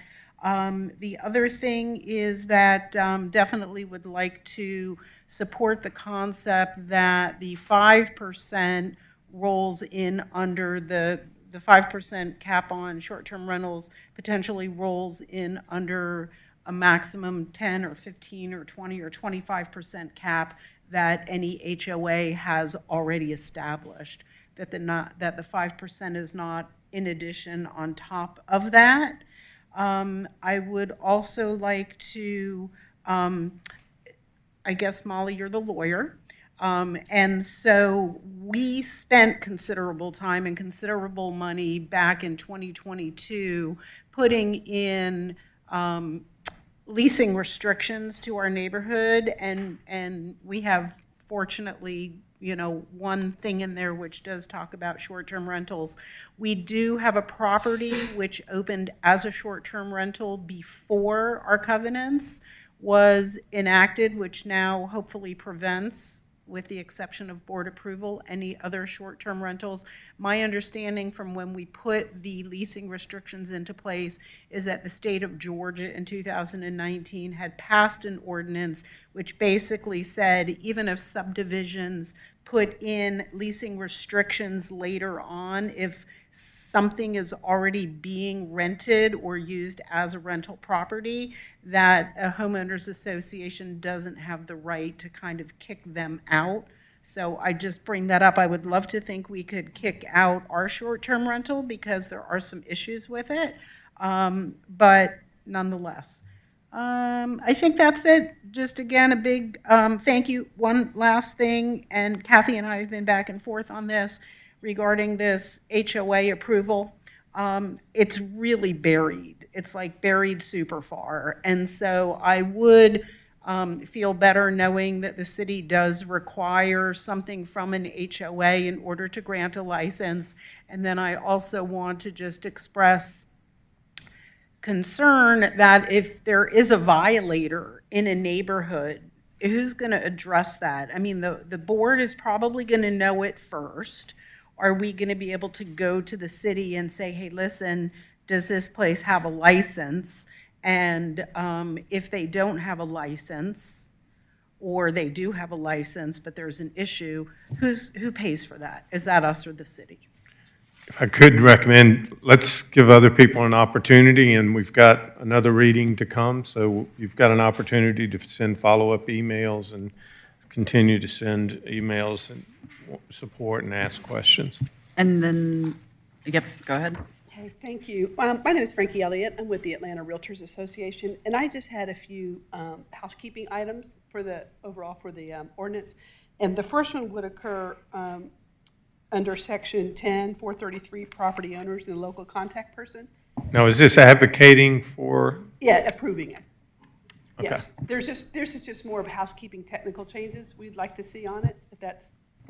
But we are. We'd kind of like to get a sense of pro or against right now. Okay. And like I said, we'll have a second reading. We'll tidy up I the didn't language. think your second reading, you were taking public comment, though. We've got time before that occurs for you to submit your requested changes, is my point. Sure, I can do that in writing. If you don't mind. that's Like I said, I think the people that are most vested in this right now, we'd like to get a sense of the pro and against. Sure, And I'll be then happy to do that. whether it's a homeowners association that wants to tidy up language, we've got time to do that. Okay, no problem, I'll be happy to. Thank you. And Ms. Elliott, the next item is on the regulatory piece, the next agenda item too, just if you want to listen in on that. No, I will, thank you. Thank you. And Mr. Mayor, those are all of the cards that I have in favor. We do have some for opposition, but it looks like we have just under 3 minutes left for in favor. That being said, if there's anyone who hasn't had a chance to speak in favor, now's your opportunity to do so.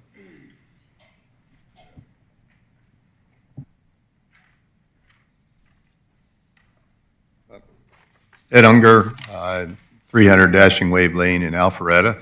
I wasn't aware, well, first of all, you've done a great job with the city and making it a great business environment, and the hotels are thriving there. This does benefit the hotels, that's great. I hope that each of you all respectfully preserve the homeowners the same way. After going to the Planning Commission meeting, I went back to our neighborhood of Windward. I sent out 280 emails to find out whether people in our neighborhood were in favor or opposed to short-term rentals. Incredibly, I'm not even on the HOA board, over 50% responded. Of the 150 that responded, every single one was no to short-term rentals. Every single one. Most of them emphatically no. All 10 realtors were no. So I appreciate the efforts that Molly and Kathy put into. To add in there were the rules and regulations, not just the covenants, but the rules and the regulations of an HOA. If their HOA or the POA is opposed to it, it'll be protected, and you will not issue a license. So with that amendment in there about the rules and regulations, I definitely in favor of you putting forth the legislation. And that way we can keep homes homes and we can keep hotels hotels. Is there anyone else that would like to come forward and speak in favor? We've got 1 minute and 24 seconds. Seeing no one come forward, we'll close public comment and advocacy. Ms. Shapiro, do we have any public cards? We do have a few for opposition. The first speaker, Meredith Averin, and then Josh Averin, if you'd like to go ahead and be in the batter's box.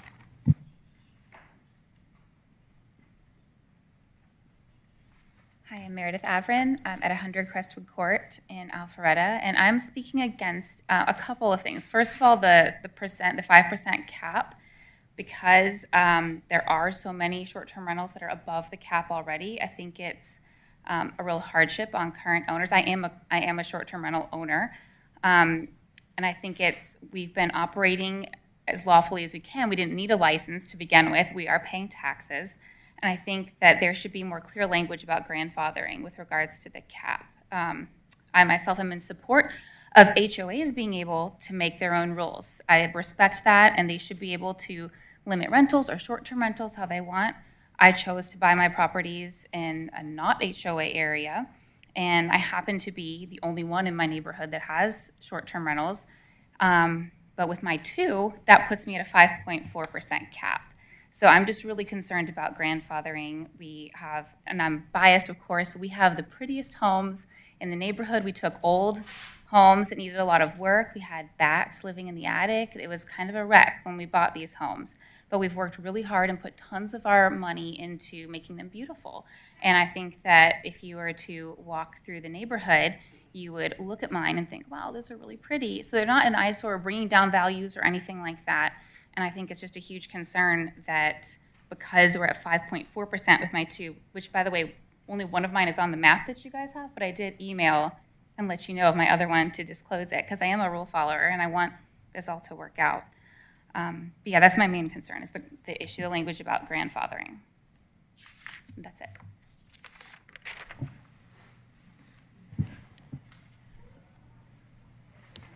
And then after Mr. Averin, David Horst, you're up next. Hello, Josh Averin. My wife did a great job. I also emailed you all. I just wanted to be sure that you know that when I travel, like some of you, I enjoy short-term rentals.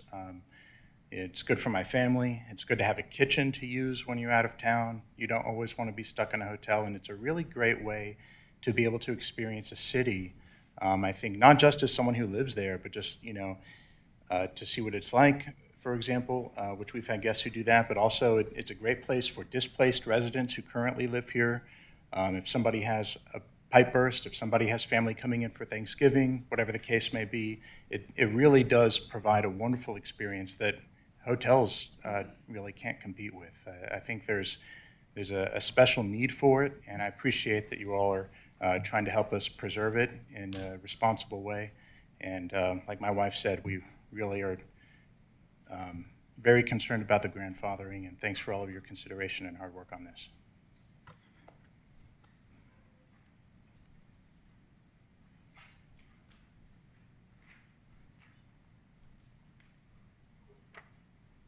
Good evening, I'm David Horst from 2010 Brookforest Court, Alpharetta. Let me paint a picture. Back in COVID, lots of people got dogs. I was one of them. And that dog, along with my kids, my wife, is part of my family. In 2022, around this time in 2022, we had some really cold days. Lots of people were out on vacation. Pipes burst. Lots of people came home to wet houses that needed to have rehabilitation done to them. What are they going to do? You got your dog, you got your family, stay in a hotel room. That's a possibility. But when weeks and weeks have to go on, you can't stay in your house. An Airbnb or STR of some sort becomes a good option for you, especially one that accepts pets. Not all hotels do. So it provides an option for families and needs in our own community, for example. October, for example, also, although we were very fortunate to avoid getting hit by the hurricanes that came up here, they skimmed off to the east, it could have hit us. And a lot of families that were already impacted by these hurricanes could have needed another home to stay in. And Alpharetta has STRs available, so they wouldn't have to go very far to be able to stay in a home versus a compact hotel room. I have a question about the map. So the map says there are about 89 STRs, but I don't recall if the source data was provided for that. And then also, condos and apartments and basement homes are not supposed to be part of the STR package. Are those included in that? And since they've been supposed to be eliminated, does that change the overall number from 89 down to something lower than that? So maybe the supply of STRs in Alpharetta is already lower than what is reported. I don't know. And many people in the room here have used STRs, some more than others. Some even quietly own STRs outside this area that are not impacted by the regulation. And these people don't want them here. But if we really want or need them, because of whatever, you want to stay close to your home when you're doing something to it, the cap in all the neighborhoods of 5% would create a conflict. Has a study been done to the map to see what the impact of the regulations would be if we were to impose them as they are written now? The 5% rule, the close proximity, the no more going over 10%. I bet the number of STRs that would be legally allowed in the city would be extremely low, and maybe not be able to support the supply just from the city itself.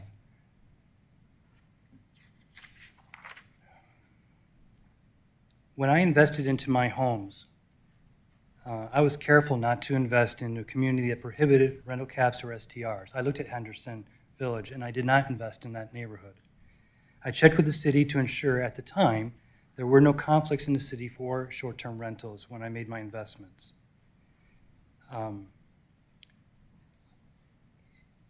This is a very complex and complicated issue. I heard that Windward had 150 people that were against STRs in the neighborhood. It's hard. I put up in my own neighborhood that I was having this meeting, or I was coming to this meeting tonight looking for support. And in my neighborhood also, there's a strong negative feel towards it.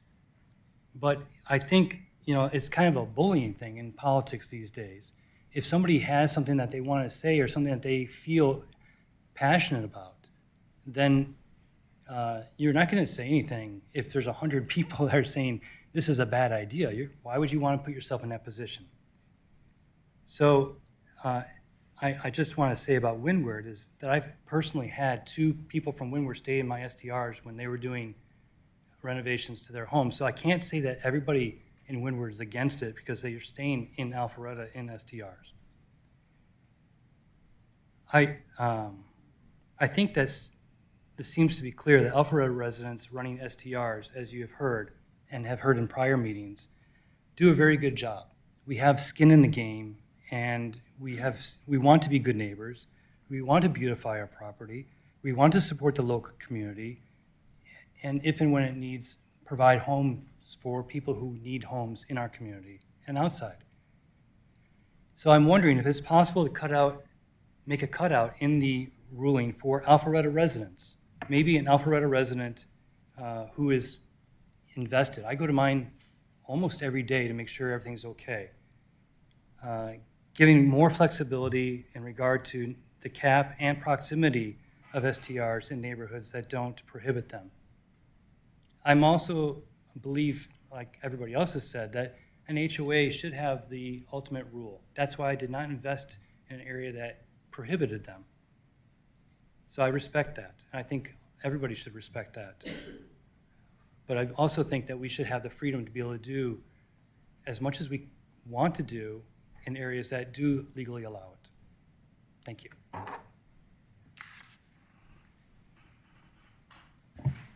Ms. Shapiro, do we have any other public comment cards? We do not for opposition, Mr. Mayor. However, if we've got someone that wants to come forward, first person down has 1 minute and 42 seconds. I'm Phil Ostrom, president of the Arbors at Henderson Village, and these HOAs like mine that do not... Hold on, are you speaking against? I'm torn because I want a restriction, but... Well, I think right now we're in a yes or no kind of thing. Legally, we've got to have 10 minutes for pro and 10 Okay, so against. I'm against it, but not because I don't want any restriction at all. I think that too much of a burden is put on underfunded HOAs in the city where you have volunteer people who are just trying to keep their communities nice. The legal fees are to change regulations and rules. We don't have the money for that. And, to all the people who take care of their properties and do the right thing, God bless you, but that's not a majority. You guys got a tough decision to make. Good luck. Yeah, 50 seconds. I'm running. Hi, I'm Mariana. I'm a resident of Alpharetta, and I'm also a short-term rental owner. Miss, if you wouldn't mind to just hit the green or button bottom right-hand corner. Do I get my time back? I'll give you 3 more seconds. Hi, my name is Mariana, and I'm an Alpharetta resident and also a short-term rental owner. I actually was able to... Are we not requiring people to say where they're from, where their residence is? I believe she did without the mic on. If you don't mind to just repeat your address, please. Yes, I have a home on 234 Cold Creek Drive. I am also the only one short-term rental in Henderson. And I purchased that home before the covenants were in place, so I am very concerned about the grandfathering. Also, my home in Cold Creek, that's a short-term rental, I believe it's at 6% in that platted neighborhood. So as Mr. Will was talking about, the grandfathering really concerns me. This is my livelihood. I take pride in my homes. I've renovated my homes. This is how I support my children. Ma'am, I think that's time. So that's all I have to say is a very big concern about grandfathering. But yes, we pay taxes on, so I'm perfectly Your fine. time's up, I'm sorry. Yes. Please continue to send emails. And Yes, we thank do you get so them much. all. That's all. We get Thank lots you. of them. Thank We you. do read them. I appreciate your time. You're welcome. If there's no other questions from City Council at this point, I'll go ahead and call for a motion. Mr. Mayor, I'd make a motion tonight to approve the first reading on PH-24-17 Unified Development Code Text Amendment Short-Term Rentals. I'll second that. We have a motion to approve by Mayor Pro Tem Merkel and a second by Councilman Mitchell. Any discussion? Councilman Mitchell? Yes, sir. I would like to say that I think it would be beneficial if the staff could follow up and check. I think we have most of the HOA, I'm not sure if we have most of the HOA covenants within our possession or not, but if we could check with the boards as to whether or not the affidavit is accurate, just by one simple call to the board president or whatever, just so that we can verify that. That would be my only comment to add. Councilman Dorito.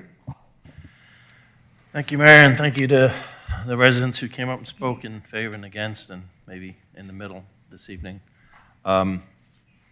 This is a complicated issue, and I want to thank Ms. Cook and her staff and city administrator and many of us up here who kind of been dealing with this for some time. I remember the public forum we had, wow, a year ago, whatever it was, and we had a pretty full house here, probably half speaking in favor, half against.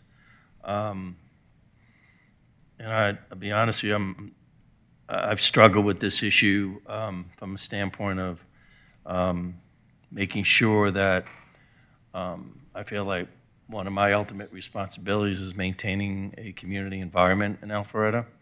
And if you look around the country, we have corporations who are creating many small businesses in communities around the country, destroying communities by buying up houses, buying cash acquisitions of homes where even someone who might be interested in buying the home to live there as a resident, can't compete against that. And so I hope between this reading tonight and the next, I can speak to the city attorney how we kind of put a little fence around corporate greed of coming into Alpharetta and taking advantage of any ordinance we might pass to regulate short-term rentals.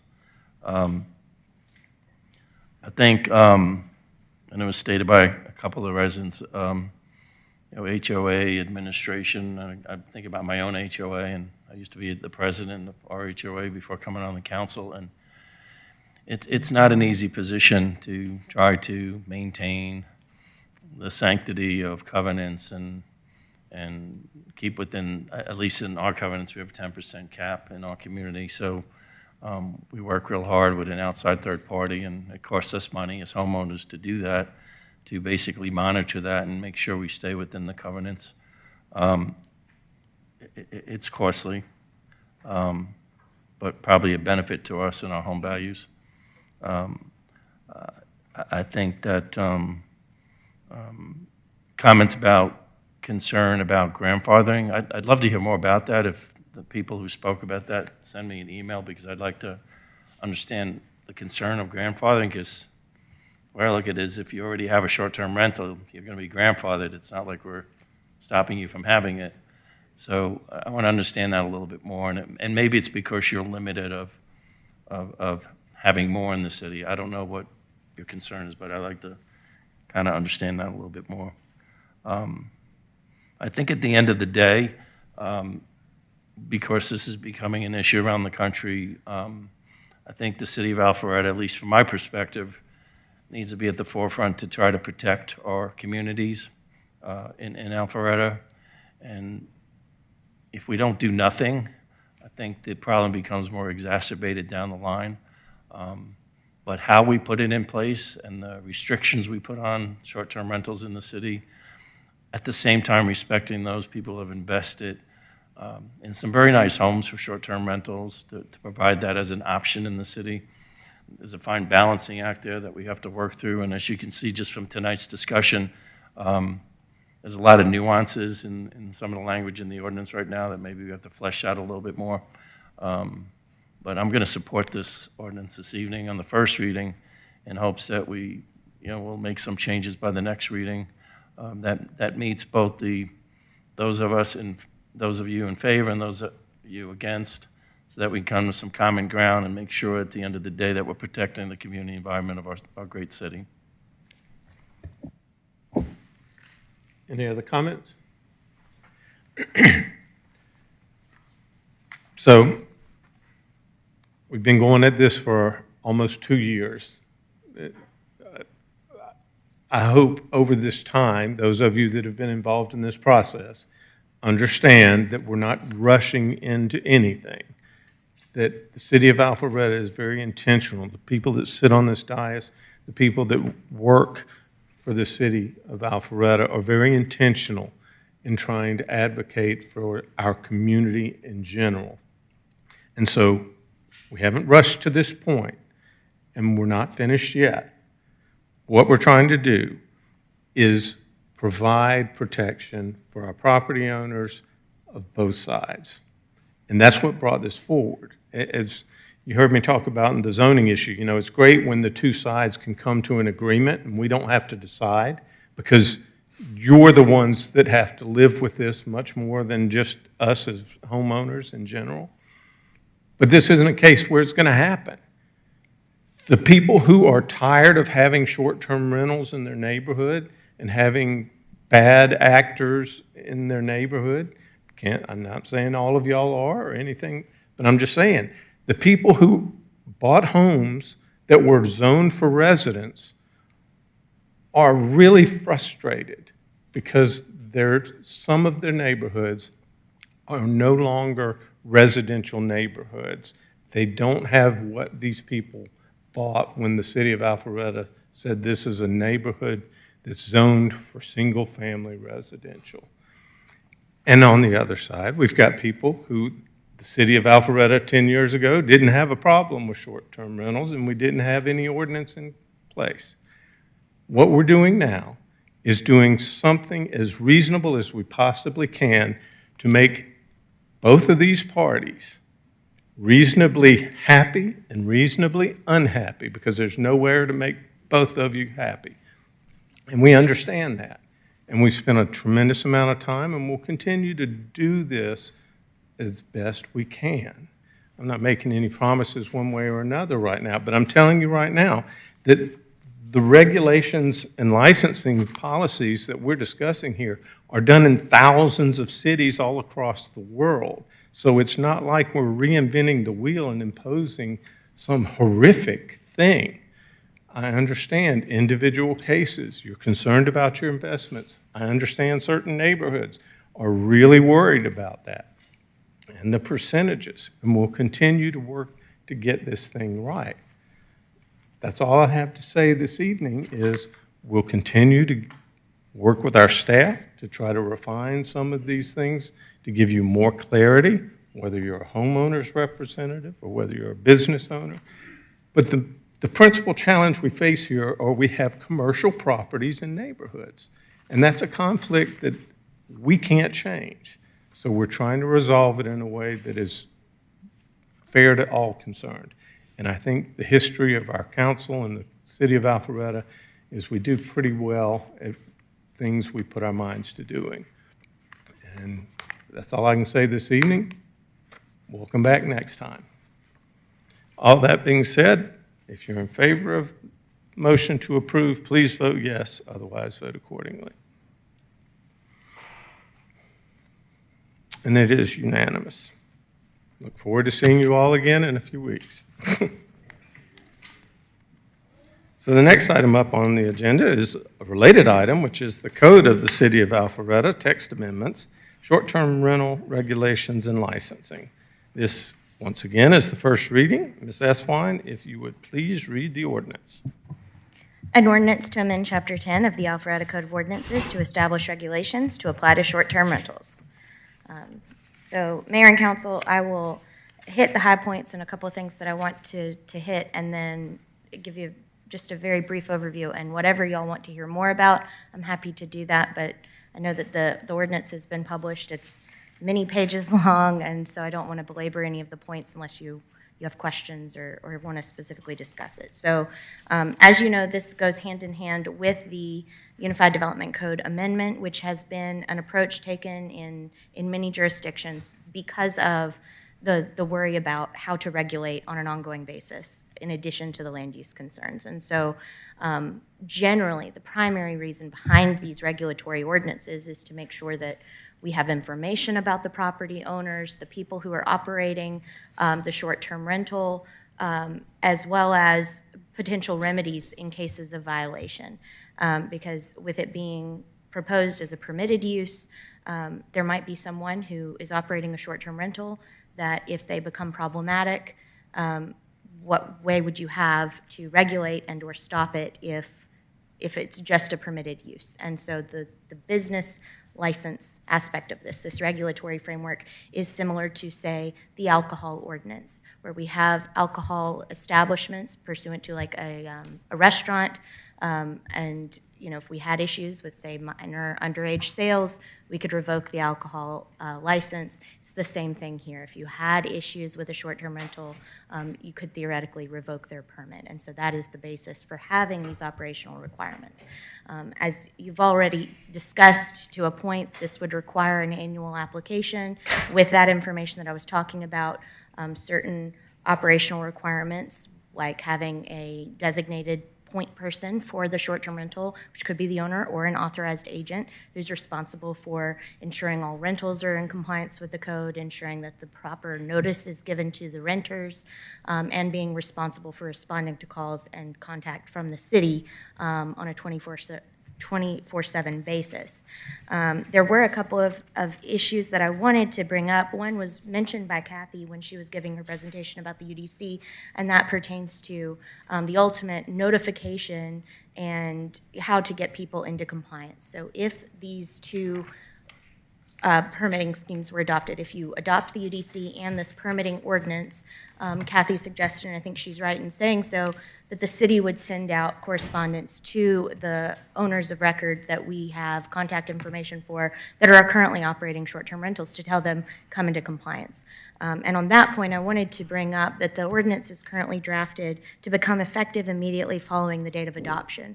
What I would suggest to you for when I bring this back for the second reading is that I add a provision in here for delayed enforcement. That's something that I overlooked when I drafted it, and I apologize for that, but I think it is the right call.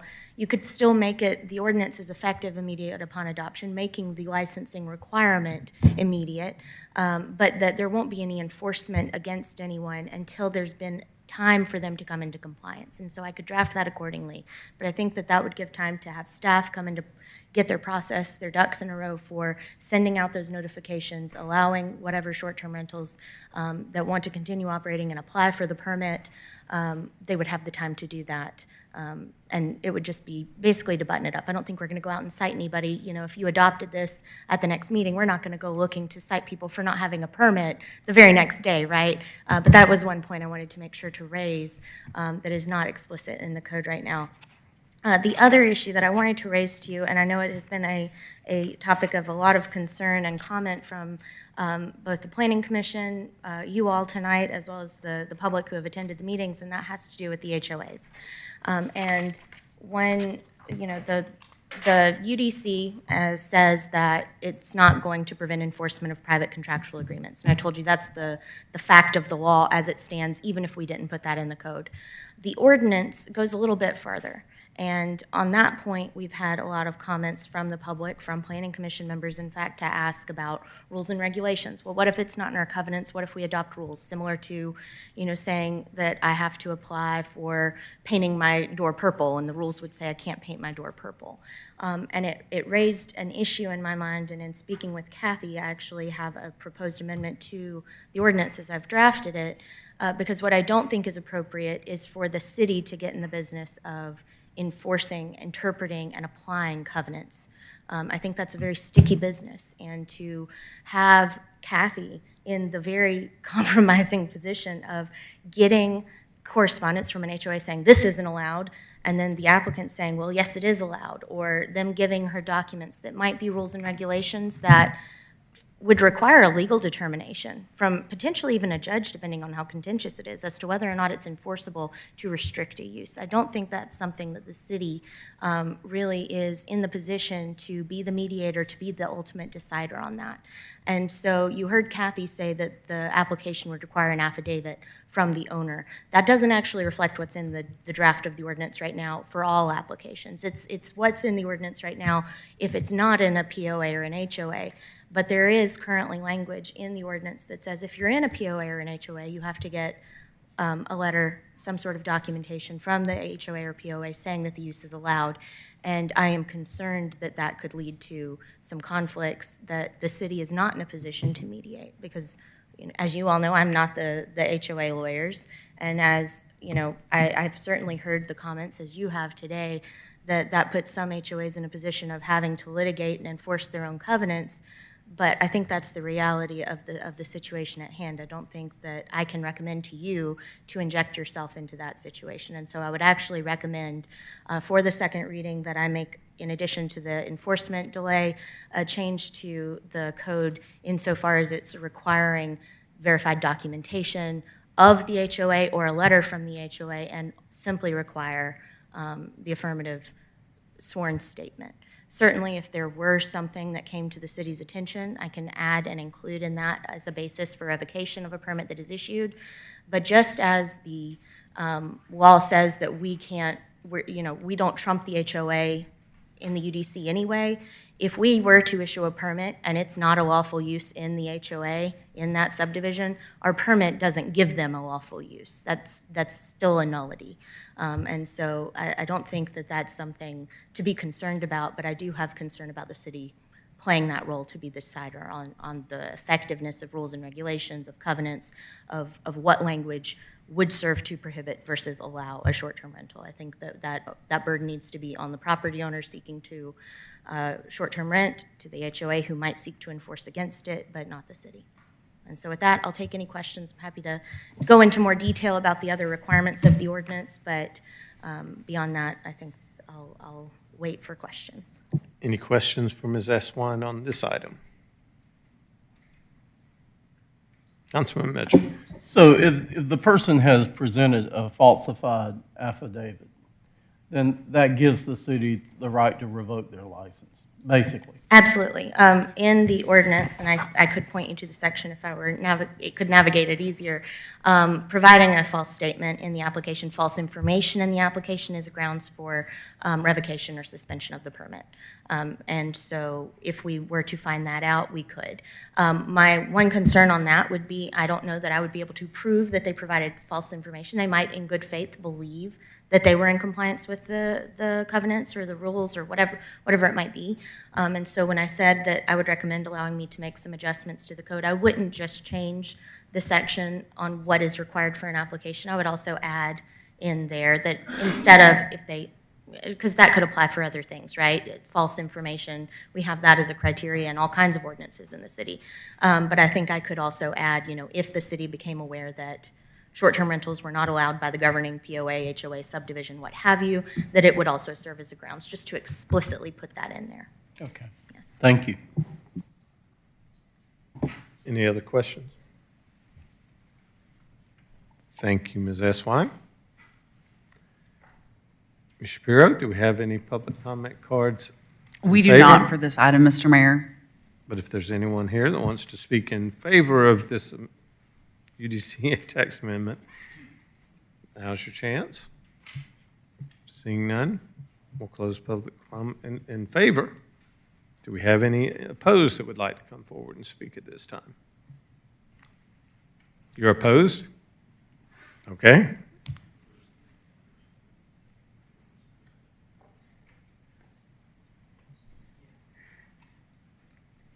Again, I'm Esther Escobedo, representing Somerset at Henderson Village.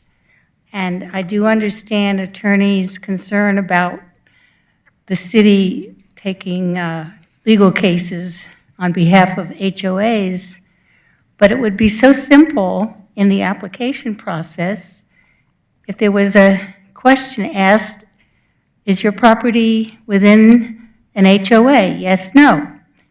Does your HOA allow short-term rentals? Yes, no. And it would be that simple, but it's got to be part of that application so that it's not buried somewhere and that it won't be something that will have to be addressed after the fact.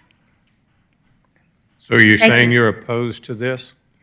I'm opposed to the application process as you described it, where the city is not really looking out for the HOA. Thank you. Okay, thank you.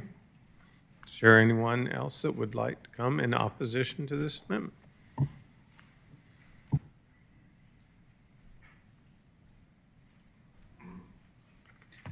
Mayor, council members, Ken Sullender, 2490 Hopewell Plantation Drive, also on the board there. So I can appreciate, both sides of the discussion. Really appreciate the comments that you've made as far as everybody's not going to be happy. You got to find a middle ground. I'm a owner in multiple states, very invested with short-term rental properties. Right there on the cusp of this, just a couple of concerns with some of the language, as was mentioned earlier by council members, where grandfathering is a concern because one of the homes do fall on a street where it's in excess of 5, and the language doesn't specify exactly what's the criteria to be grandfathered. I mean, we've been paying property taxes. Anybody that's listed on Verbo or Airbnb, it's automatic. You pay the hotel occupancy and city taxes, right? So you're automatically. So with language not being specific, it becomes a bit of a concern.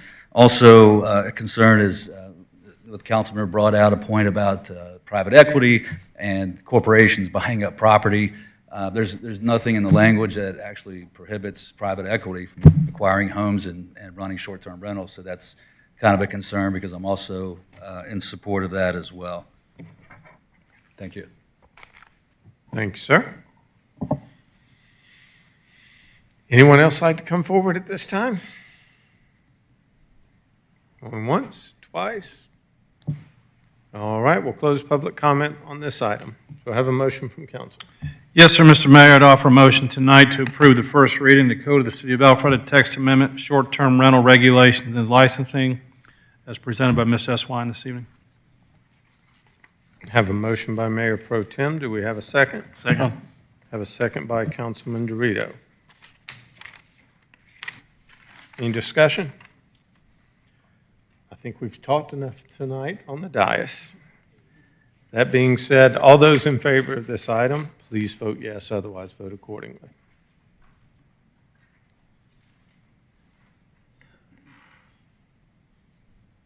And it does pass unanimously. Once again, we'll continue to hear your feedback. Our staff will be hard at work to clarify some of the points that have been raised, and hopefully we'll come up with something that'll be a little closer to an agreement. So thank you all for being here. We do appreciate your participation in the process.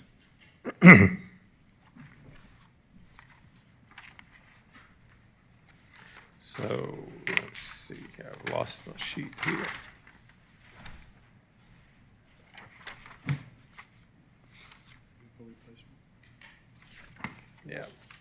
Thank you. Next item up under agenda is for new business items, and this first item under new business is purchase approval for the vehicle replacement for Public Safety Department fleet. Major Lindgren. Oh, see, here I have Major Lindgren. I'm introducing, that's all. Okay. He's Director Robinson, please do the introduction for Major. Good evening, Mayor and Council. We recently workshopped this item, and Major Lindgren, as you know, did a great job on this project, and he's going to come up and present now. And just a reminder, this is a budgeted item. This is something we are incorporating into our current budget for our replacement program, and I just want to make sure we were clear on that. But he will come up and present, then we'll be happy to answer any questions. Major, you have the floor. Thank you, Chief. Thank you, Mayor, Council. Up here on behalf of the Department of Public Safety to request your approval for the reallocation of current budget funds towards the purchase of Tesla vehicles, upfit and delivery, and charging infrastructure. The total amount's $346,310.70. That's before the tax credit. After the tax credit, the total cost would be $316,310.70. As the chief said, this isn't a new funding request. This is we're reallocating existing fleet funds. If we weren't spending this on Teslas, we'd buy Tahoes or Explorers, whatever we would have instead. So we would still be using this to purchase vehicles. But the primary reason that we want to do this at this time is we feel like the market is right. The vehicles have come down so much in price that there's a tremendous opportunity to save a lot of money over the course of the life of these vehicles. And we've seen, there was just recently in the news, Bargersville, Indiana, the chief of Bargersville, Indiana, they have a completely EV fleet now. It's a small department. They only have 13 vehicles, but they're seeing, on average, they've been in this market since 2019. They're saving $6,000 plus a year per vehicle. So over the course of the life of the vehicles, we're estimating based on what we know about our costs for electricity and what we're spending on fuel right now, we're estimating that we're going to save somewhere around $30,000 in maintenance and fuel costs over the 8-year life that we would keep these vehicles. And the reason that we put the 8-year number on there is because that's the warranty for a battery on a Tesla. It's 8 years and 100,000 miles, which is you definitely want to get those vehicles out of the fleet before the battery warranty goes up. But up until then, it's completely covered for any kind of damages that we have. We've seen a total potential for all 4 of these vehicles. We're estimating it could be anywhere as high as $120,000, and that's after recovering some of the startup costs that we're going to have for the infrastructure, because we will have to buy some chargers and we will have to do some of those things to get us going. But where we're making that up is obviously in the maintenance cost. There are so many things in terms of maintenance on vehicles that you just don't have to do with an EV. The most common items that we see failing on our internal combustion engine vehicles, we have oil changes, water pumps, radiators, brakes, cooling system flushes, transmission and transfer case issues. Those are the typical repairs that we're having to see. None of those things that you'll see on an EV. And that's basically it as far as like what the new business. I know there were some questions from the last time. Were there any other questions or new information or new questions that I need to answer for you? Councilman Mitchell? Yes, one of the things that I had asked about that I'd like to have addressed before I vote for it is what are the legal ramifications of putting a charging station in a police officer's home, and if that thing were to catch on fire or the battery explode, which happens, right, have we looked into that? So the best that I've been able to do, I can't speak of it, it's more of a risk management question, but all of the risk management and the insurance questions, they're all based on actuarial tables. And all of those decisions are made based on actuarial information. And so that's where you get into, the United States does not track those kinds of instances by types of vehicle, but Sweden does. And Sweden's the most electrified country in the world. And so what they have is, they've done studies over the course of the last few years, and what they figured out is, in their country, they have about 4.5 million internal combustion engine cars and about 650,000 EVs. So it's a large portion of their overall population. And what they found is that they have, on average, 3,400 vehicle fires a year, and 98.1% of those are internal combustion engine vehicles. They have 1.5% of the fires are attributed to hybrids, and then 0.4% are attributed to EVs. So statistically speaking, it should be much safer to actually have an EV the potential for a fire risk is much, much lower. The big thing that gets all the news with the fires is it's basically this thermal issue that happens once the vehicles actually do catch fire. It's called thermal runaway. And thermal runaway is something that happens after the vehicle is already caught on fire, and it reaches a certain point where it just won't stop burning, and it takes a lot more water. It takes a lot more time for like a fire department to put those things out. But they basically, statistically, internal combustion engines are 20 times more likely to catch on fire than they would be there. So most of our officers keep their vehicles outside of their houses. Most of them don't park them in the drive or park them, in the house. They park them in the driveways, and I would imagine that's going to be basically the same setup that we would have for these vehicles there, even though we're still going to leave them the option. Okay. But the situation is we're actually putting, as a city, we're putting the electrical charging station within their home. So that's different than just pulling in one of our vehicles. Correct. Well, we're going to leave the location up to the individual officer, whichever place they prefer. It can be placed outside the home if that's where they prefer it to be. It's just a matter of running more. The issues that you have with the chargers and most of the research that I've been able to do, if a charger is the cause of a fire, it's because the charger was improperly installed. You see instances where people they'll instead of using copper throughout, they'll use aluminum wire, or they'll tap into existing aluminum wire, and they won't be installed properly. And so the important thing there is to use somebody as an installer who is a professional EV installer, not just a random electrician who would just put something together. Okay. Thank you. Mayor and Councilmember, if I could, because the city attorney and our risk manager, our finance director, look specifically into, I think, the answer to the question that you're asking. Oh, good. If I could just get either Molly or Tom to weigh in as to that call you were on that dealt with risk as it relates to these charging systems in homes.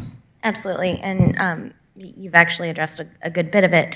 But when we were discussing this, there was, from speaking with our broker and insurance, no overwhelming concern about any of this, and it's simply a matter of, should you approve this? Should we, move forward with allocating these cards to public safety officers, drafting appropriate policies to address all of these concerns, to make sure that we have the appropriate policies and agreements with the assigned users.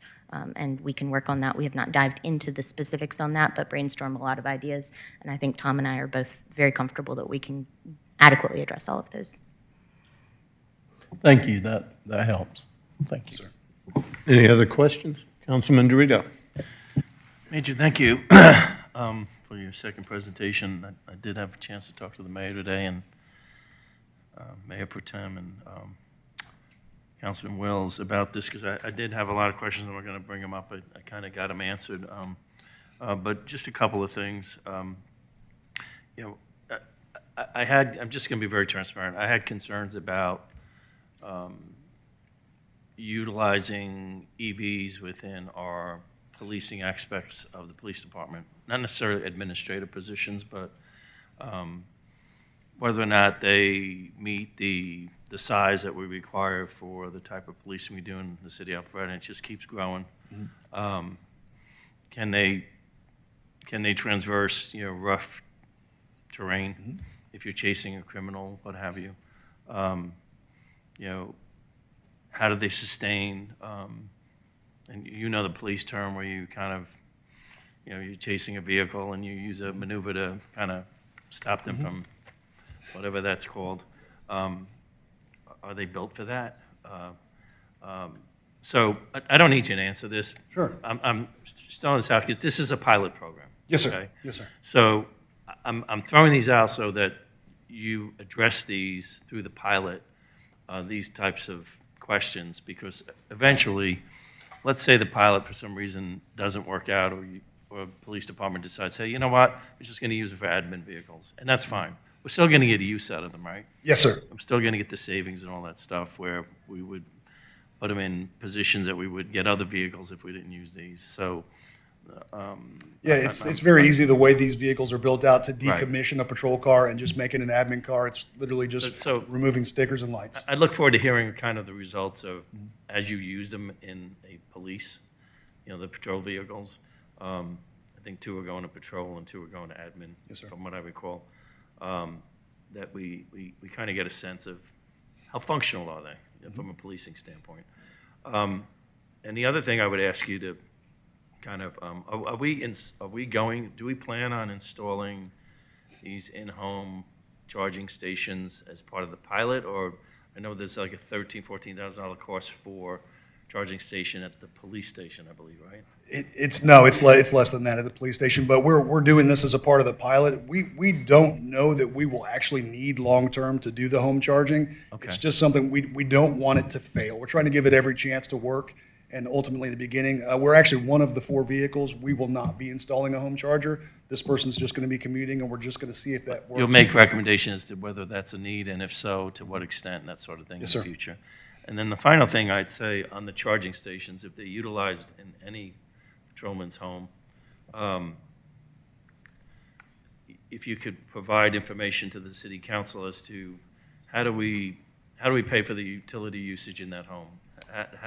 Is it a separate bill? Is it is it mixed with the use of the utilities in the home? And how do we kind of account for that as a city, since the taxpayer would be paying for that? Yes, sir. As part of not only the charging station, but the utilities that's used to charge that vehicle while that vehicle's at home. The chargers are smart chargers, and so they basically they tell you with the vehicle exactly how much energy is used, and we're just going to look at what is the best arrangement to pay that back. Is there a way? Because some of the chargers, I believe, they offer a way to just direct bill that separately from the actual house, the actual house bill, and then there's other ones where we could reimburse, we could do any number of things. We're very fortunate. We have people who are very flexible and want to work with us and try to figure out how to make this work if they can. All right, Major, thank you. Yes, sir. Any other questions for the Major? Thank you, sir. Sir. Ms. Shapiro, do we have any public comment cards on this? I do have a public comment card from Mr. Brian Reese. I don't know if you are still here and would like to speak or just want to ditto what he said. Yeah. Hello, Mayor and council members. Brian Reese, 271 Lafayette Way, Sandy Springs.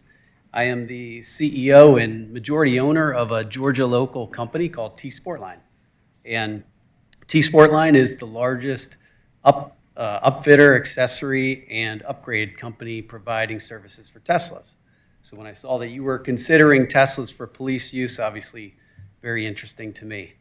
And over the past couple of weeks, we reached out to the department. We have spent time in discovery with your Alpharetta Police Department fleet management team, and very carefully inspected vehicles, created a spec for both the patrol and the admin vehicles, and we have presented a proposal for your review. I think you guys will find it's favorable from a cost perspective. It's favorable from the perspective that we offer a fully bespoke Alpharetta spec police upfit, meaning it's not a universal police car, but it's based on how your fleet team wants things specified.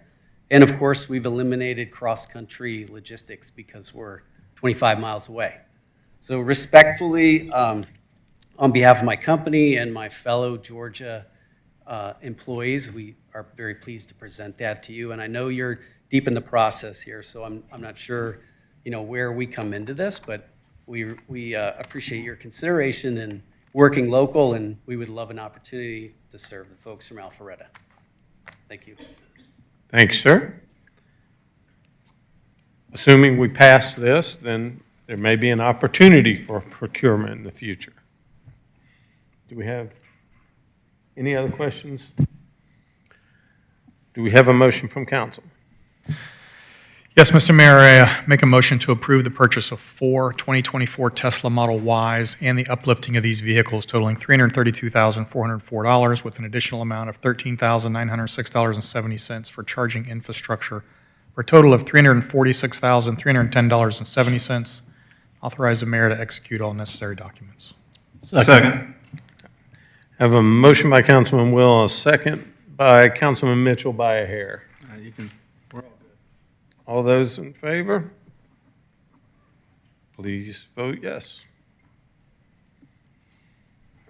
And it does pass unanimously. We'll move on to the next item, which is Webbridge Road, Webbridge Way, Landscape Installation. Director Sasevich, you have the floor. Yes, thank you, Mayor and Council. This is the end gap, the far eastern end of the project where the roundabout is. We're looking at landscaping, so we are getting to the point of finishing that section. Unfortunately, there's other utilities that are in conflict. If you drive out there, you'll see poles in the roadway and off the side of the road and the asphalt. So we're going with our on-call vendor, who's Russell Landscape. They provided a proposal. We checked the proposal with costs from nurseries, as well as looking at previous projects we worked with them, and they're in line. So we're looking at installing 53 trees and over 1,000 shrubs in this area of Woodbridge Road. Do we have any questions for Director Sisevich? Thanks, sir. Thank you. Ms. Shapiro, do we have any public comment cards? No, Mr. Mayor. However, if anyone would like to come forward and speak on this item, now's your chance. Seeing none, we'll close public comment. Do I have a motion from council? Yes, Mayor. I move to approve a contract award for Woodbridge Road landscaping to Russell Landscape for an amount not to exceed $181,219.28 for the purchase, installation, watering of trees and other plants at newly constructed Woodbridge Road corridor improvements at the eastmost phase of the project. Have a motion by Councilman Dorito. Do we have a second? Second. Have a second by Councilman Mitchell. Any discussion? All those in favor, please vote yes. And it does pass unanimously. Thank you, Mayor and Council. Thank you, Pete. Appreciate you bringing that one forward. And now we'll move on to the next one. Public Works Roof B replacement and Alpharetta Community Center wall restoration. Mayor and Council, this is part of the, two projects as part of the FY25 capital budget. So Public Works is getting the metal roof replaced, and there's some water intrusion occurring over at the community center, and we're going to fix the facade wall out there as well. Good news is both these projects came in under budget. So Garland is our vendor who handles these services, and they got the 3 quotes. We budgeted $400,000 for the Public Works headquarters roof, and the low bid came in at $366,000, and $150,000 for the budget for the wall restoration at the community center, and the low bid came in at $110,000.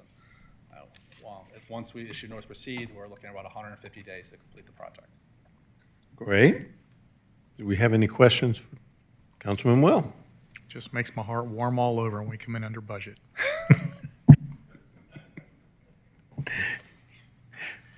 Any other questions? Thank you, Pete. Thank you.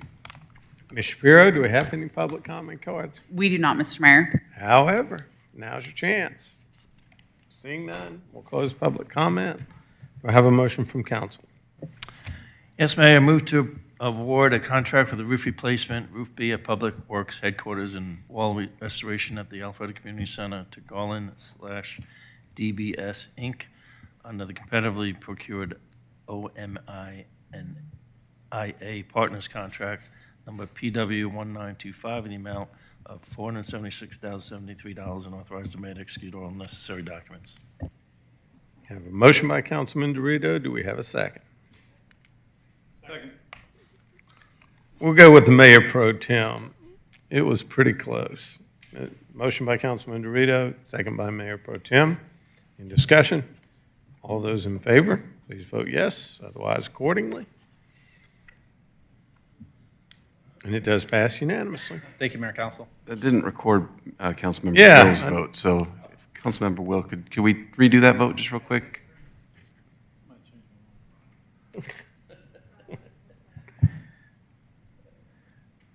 I thought there was something funny there. There was only 4 of us, but it was unanimous. All right, let's try it one more time.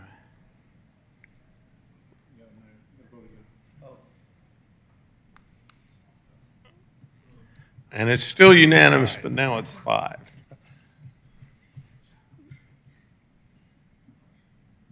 So we'll move on to the final item under new business, and that's the invitation to bid.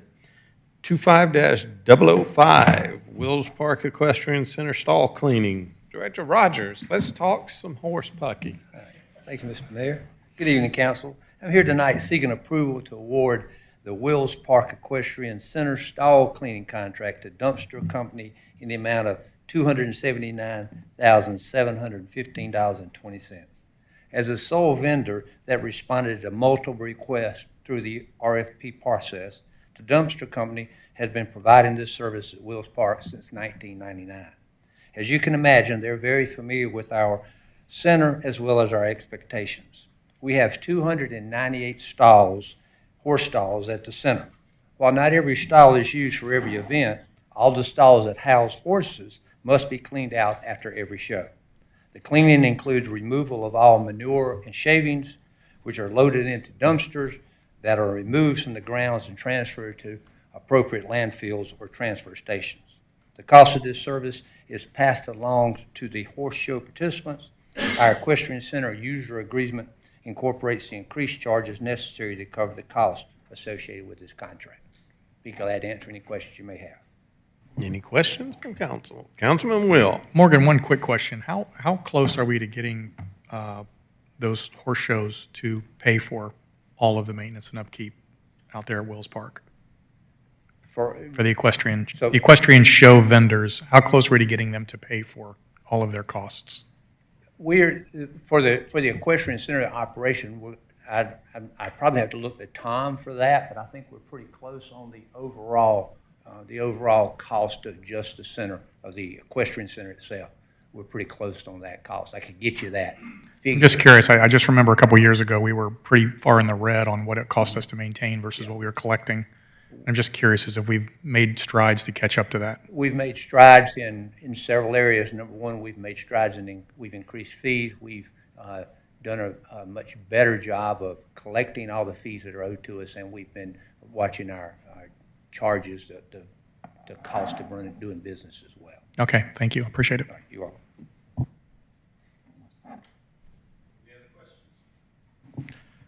Thank you, Director Rogers. Ms. Shapiro? We have no public comment cards, sir. Any public? We have Bonnie. Would you like to comment, Bonnie? Seeing none, we'll close public comment.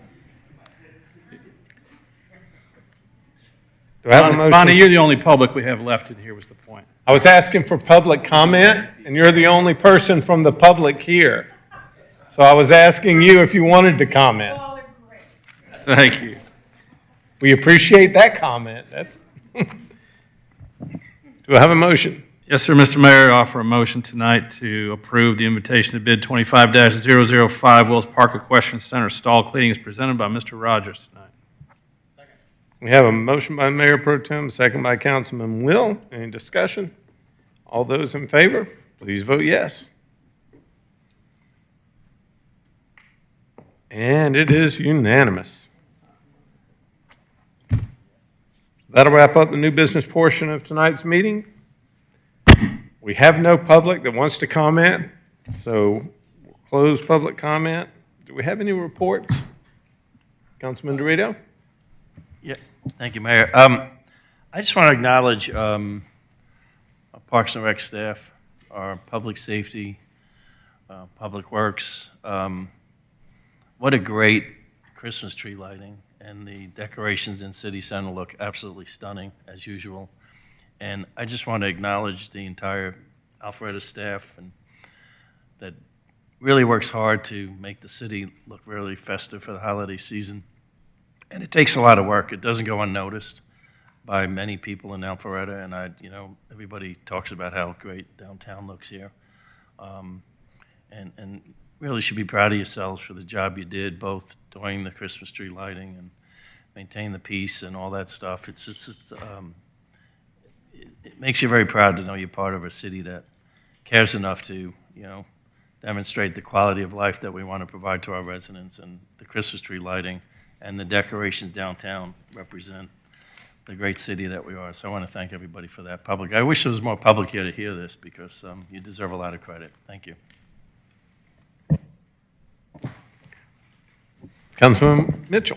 On a sadder note, I'd like to recognize the passing of Mr. Ed Malawi. He's the long-term president of our Alpharetta Historical Society, and he really came in and took over that job and did a lot of research into our history.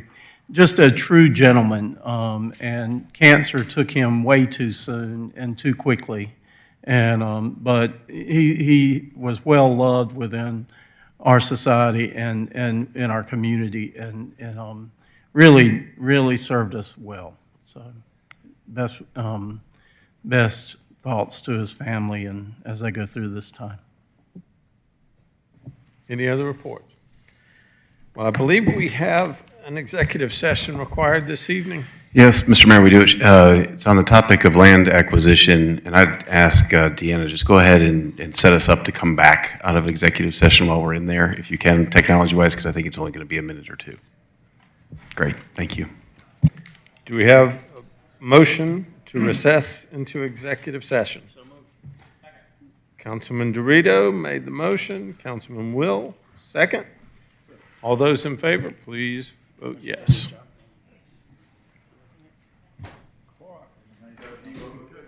Good. That's okay. It is unanimous. We'll recess into executive session. Be back very shortly.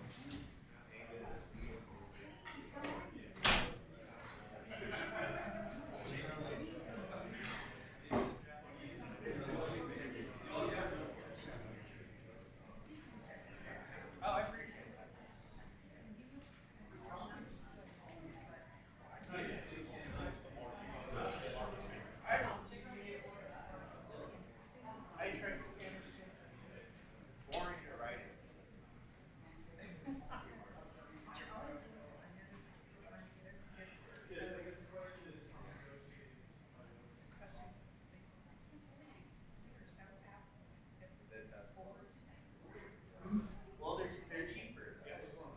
They are. I was about to tell you, good. I wrote about that. No, it's crazy.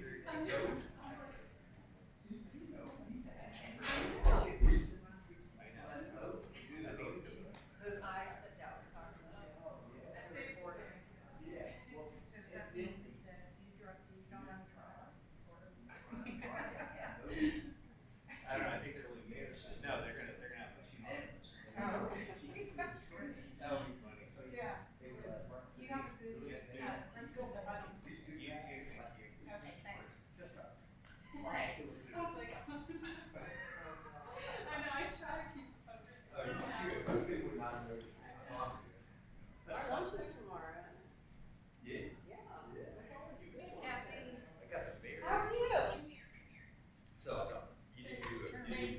Say yeah. I know, I was gonna get it. I'll cut it. Let me see.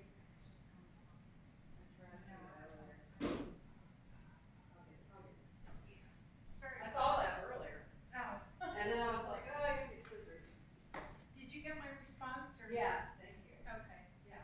You know, it's just that I don't think we know what to look for or what to ask. Yeah, and you know, and our design review board does. So with this though, with historic preservation, if you're not used to looking at that, I think it's better if we do a more detailed presentation from staff. And not just the applicant. Well, and then somehow, if like, they say, oh, we're gonna have to take the portico down, they need to notify us and let us know that they've made Oh, a it decision. fell. It was like immediate. It fell. They didn't plan to take it down and it collapsed. While they were trying to brace it, it collapsed. So it wasn't like a thing they could ask for.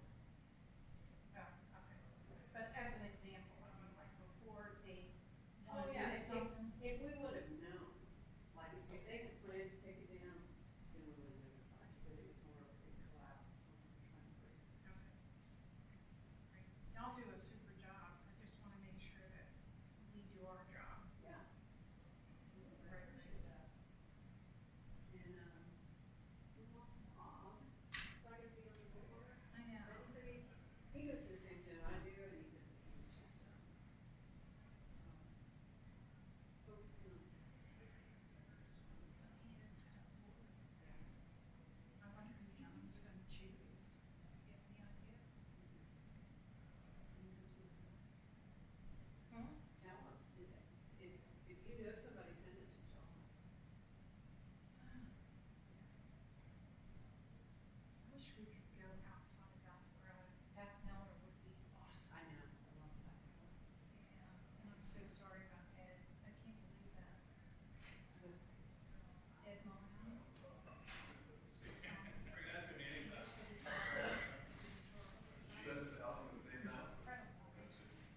Do we have a motion to reconvene? Motion to reconvene. He's going to vote on the way out the door. You have a motion by Will, a second by Mitchell? Okay, enough. close. We are reconvened. Do we have a Motion- motion to adjourn? Motion to adjourn. Oh, that's true. We did. Everybody vote. It's unanimous. Now we, Motion to adjourn. motion by Councilman Will, second by Councilman Mitchell. All those in favor, please vote yes. Ladies and gentlemen, we are adjourned. Hope to see you soon for our final city council meeting of 2024.